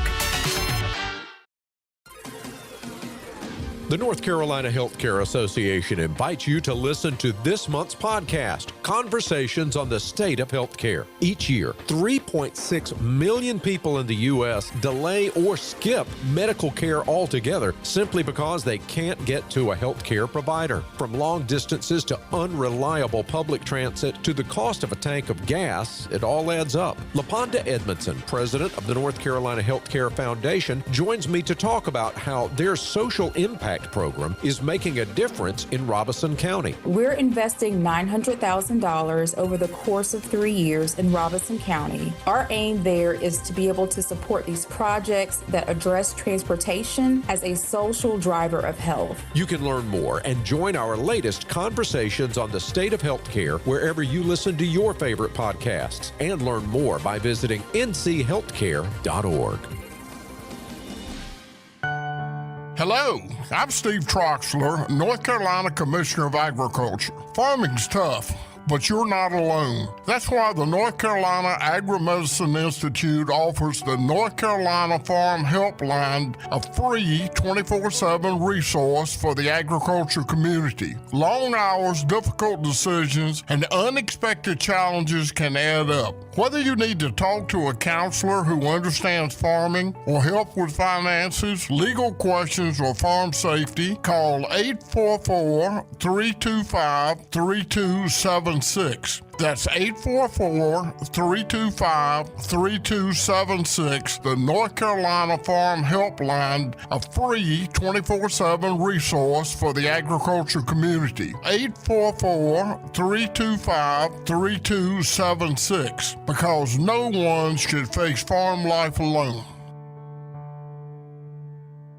Ask any college student. If it wasn't for the last minute, lots of assignments wouldn't get done. So if you haven't figured out your plan for college and how to pay for it yet, don't worry, you've still got time. And with the next NC scholarship, you can still get money to pay for most or all of your tuition. To apply, just fill out your FAFSA and you could get $3,000 for community college or $5,000 for public university, and possibly more. See how easy it is to apply at nextncscholarship.org. Why choose a family physician? Because they provide healthcare expertise for the entire family, care for acute and chronic disease, treat all ages, and most importantly, keep you healthy. In fact, adults with a family physician have lower healthcare costs, better health outcomes, and are hospitalized less frequently. Family physicians, your trusted healthcare advisor for you and your family for life. Brought to you by the NC Academy of Family Physicians. Voted best zoo in the nation, North Carolina Zoo and Botanical Gardens is centrally located in the heart of North Carolina. Bring your family to Asheboro for an affordable day trip or weekend excursion to connect with nature and make cherished memories. Discover towering giraffes, pouncing sandcats, and diving seabirds at the world's largest natural habitat zoo. Roam with rhinos on Zoofari or flutter by the exotic butterfly garden during your next visit. Explore more possibilities at nczoo.org. North Carolina ranks second in the nation in potential agricultural land lost by the year 2040. The NC Forever Farms program supports the preservation of family farms through permanent agricultural conservation easements and has received a record number of applications for 3 straight years. Landowners interested in preserving their working farm through the Farmland Preservation Division of the North Carolina Department of Agriculture and Consumer Services can learn more by visiting ncadfp.org. One Adam. Gold. One Adam. Gold. Because if interrupting is part of the talent, then she wins. Giving an RBF face? Yeah. Oh, wow. I mean, everybody saw it. I didn't say it. I that picture, did not say that. When they were asking Bill and she interrupts him and they look at her, that's evil. Like, yeah. I was waiting for the lights to come out of her pupils. You're not wrong. The Adam Gold Show.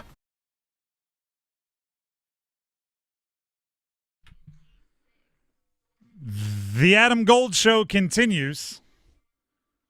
Once again, I'm Tim Donnelly, substituting for Adam Gold today. Wheeling the TV on the cart. There you go. You know what? Just open your books. I'm going to turn the lights off. Yeah. Here's a Will Ferrell movie. Let's relax. Yeah. Speaking of, we will talk about some All-Star game stuff, some other things that have been going on. But there's some breaking news here, and it's indirectly related to the Carolina Panthers. Teddy Bridgewater, quarterback that spent a year and change getting paid by the Carolina Panthers. Actually, I think that the year that Teddy Bridgewater was the quarterback for the Panthers, I think we probably took it for granted a bit. That offense wasn't horrendous. No. It wasn't Cam Newton offense. Right. But looking at what we've dealt with since then, it's like, maybe we should appreciate Teddy a little bit. See, we were coming off of like the Cam Newton days and stuff, so. He was better than we thought. Yeah. But the part of the story that is interesting here is Teddy made a good amount of money from the Carolina Panthers. I looked it up, and this is not pocket watching. This applies to the story I'm about to tell you.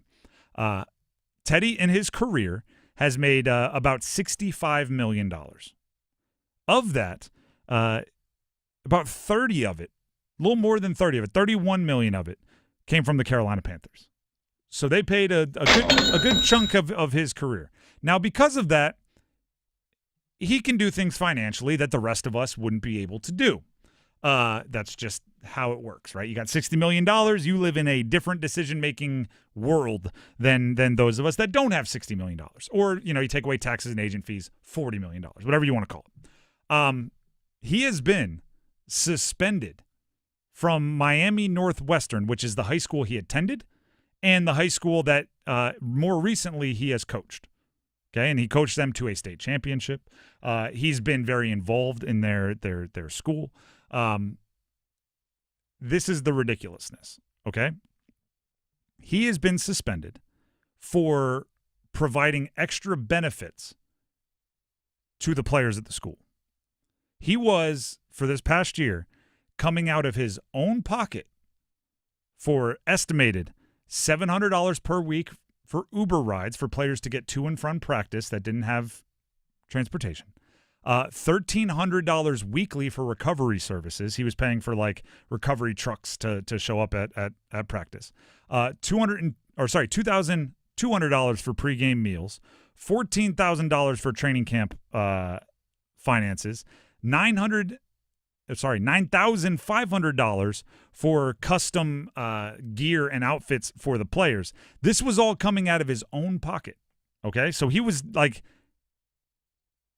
it is estimated, this is kind of crazy, that he has used over $200,000 of his own money to fund team expenses for the players. Wow, look at him go. Earlier this month, he put a Facebook post out basically saying, hey, we have these expenses that help the players with their high school experience. If fans wanted to and have the financial ability to help contribute to this so I don't have to front all of it myself, that would be lovely.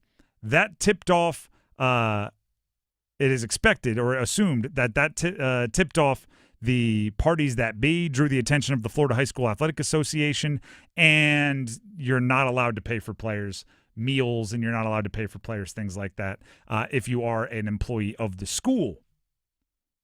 So he has now been suspended. They are worrying about fines and potential postseason bans coming to the school for the coach who cares about the kids putting up his own money to make their high school experience better. That's just wrong. I don't get it. Now, if he were doing this and then going to like other high schools in the county and saying, hey, we're giving our kids free meals, why don't you move in with somebody in our district, and you're taking, like, maybe if there's other kind of nefarious underworkings of the high school world, you can get mad about it. But if he's just putting up, like, if you suspend a dude, which, by the way, he has come out and said, and I'll actually, give his side of the story. He said, like, I've already resigned. Like, you can't suspend somebody who's not a current employee. I'm not suspended. There's no investigation. I'm just out. And if you don't want me to do this, I'll go back to being a volunteer in the stands. And then he's allowed to fund all of this, right? If he's not associated with the school, then he can. So he's like, I'll go back to just, being a supporter in the stands. I'm not, like, banned from campus. It's the ultimate backwards, right? Which is, and you see it at the NCAA level.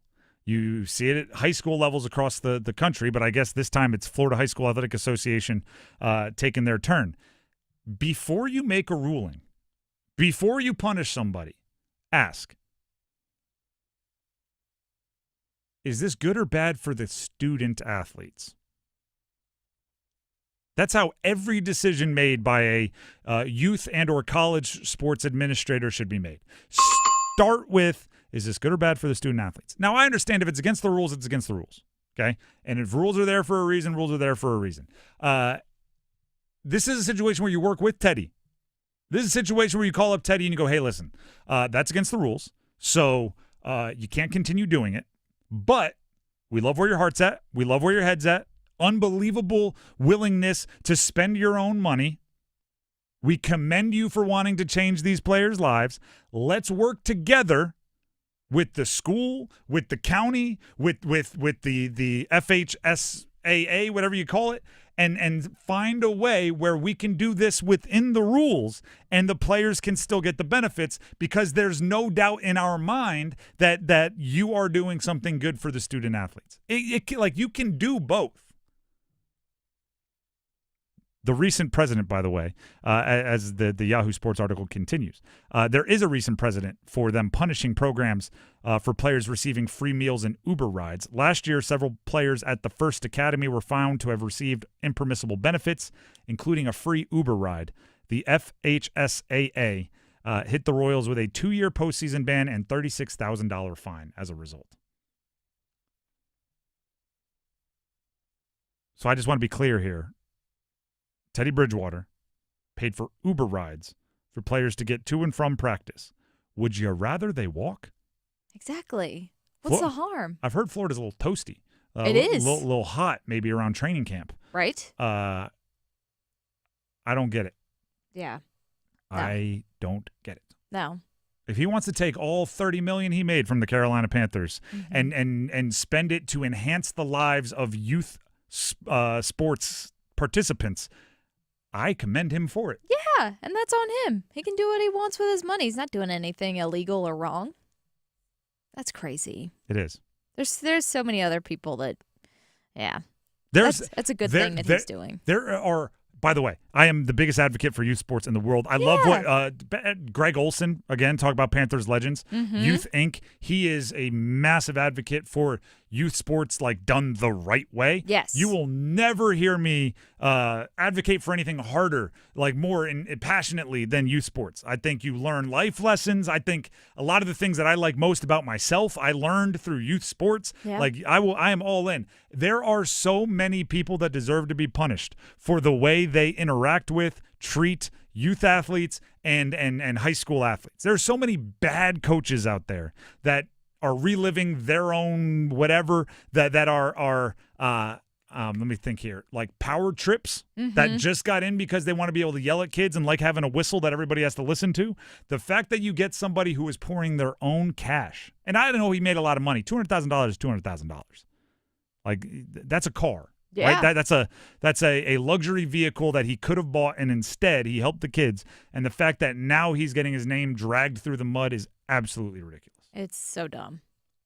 I just want to get that off my chest. Still a few more minutes here on the Adam Gold Show. So why don't we talk a little baseball? How about a little Major League Baseball All-Star game? By the way, we already made our picks for the Home Run Derby tonight. Victoria rolled with Cal Raleigh. Yep. She went real chalky, plus 300, she though. decided to take a huge chance and take the guy having the the second most home runs before the All-Star game in history. But you know it's not going to be him. It's going to be someone who's like plus 85,000. Like Junior Caminero, who I picked, who's plus 1,200. Do you know what is actually a shame about the Home Run Derby? It should be, and it would be awesome if Cal Raleigh and Aaron Judge and the biggest stars in home run hitting all participated in the Home Run Derby, because that's how the moments are made, right? Yeah. I'd be cool if they took like the AL MVP trophy and tossed it out there and said whoever wins the Home Run Derby wins the AL MVP trophy between Cal Raleigh and Aaron Judge. Like, that's the electricity.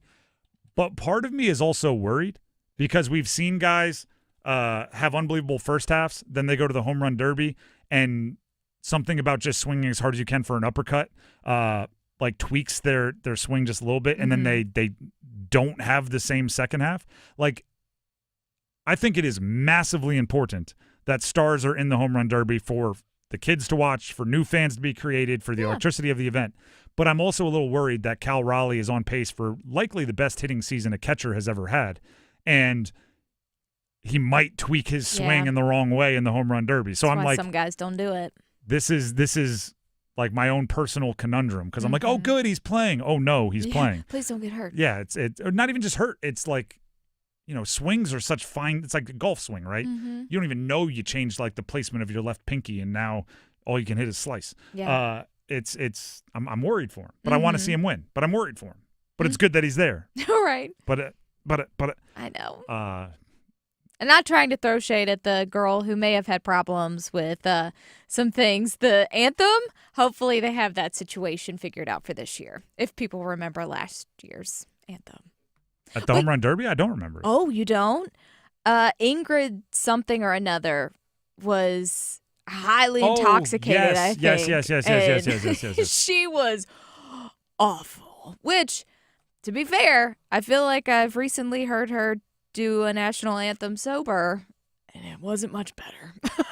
Really? So I just think that So maybe she that's wasn't. her Maybe voice. she wasn't intoxicated. That was just, I know. that Well, was for just a her. while, like people were like, "Was she okay? Was something wrong?" Like, yeah. And so she said that she might have had a problem, went to rehab, but she still sounds the same.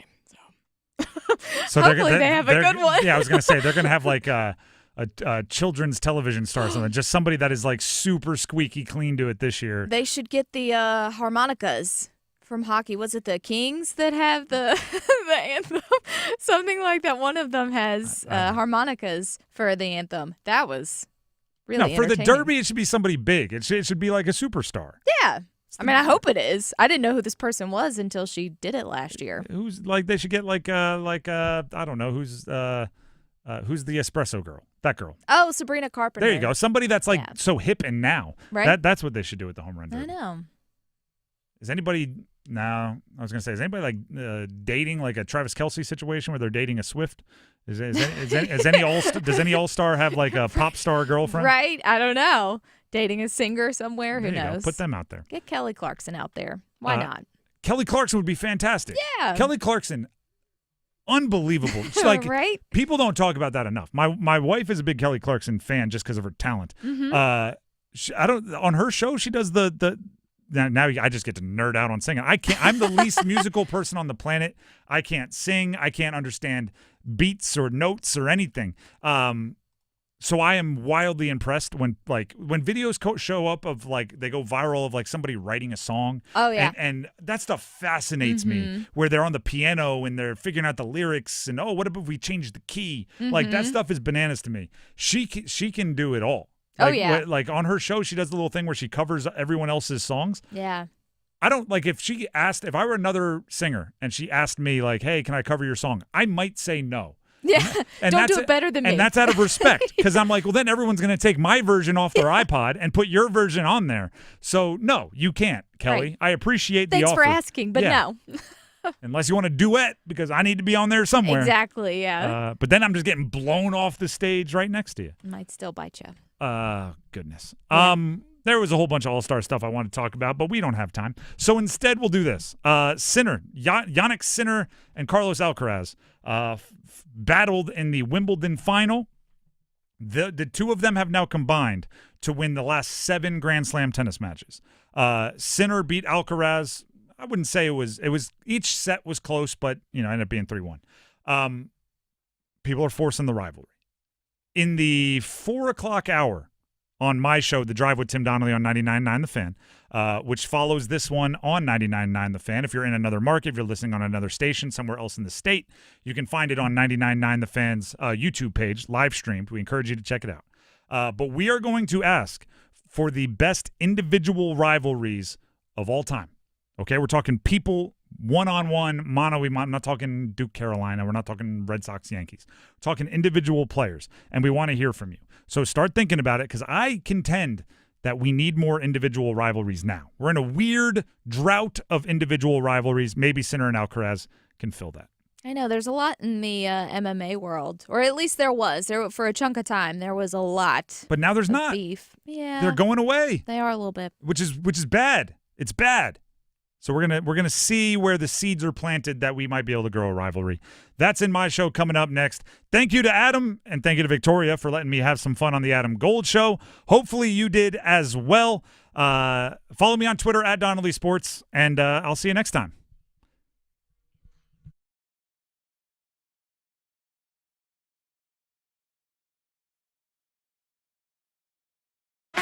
Talking sports, dropping truth. The Adam Gold Show on the North Carolina Sports Network.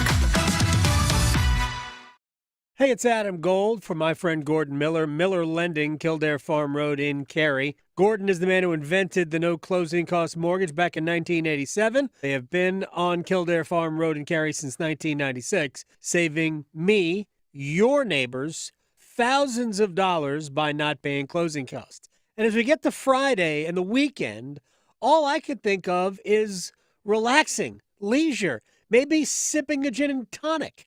I don't want to think about wasting thousands of dollars of my money on closing costs because that's what you're doing.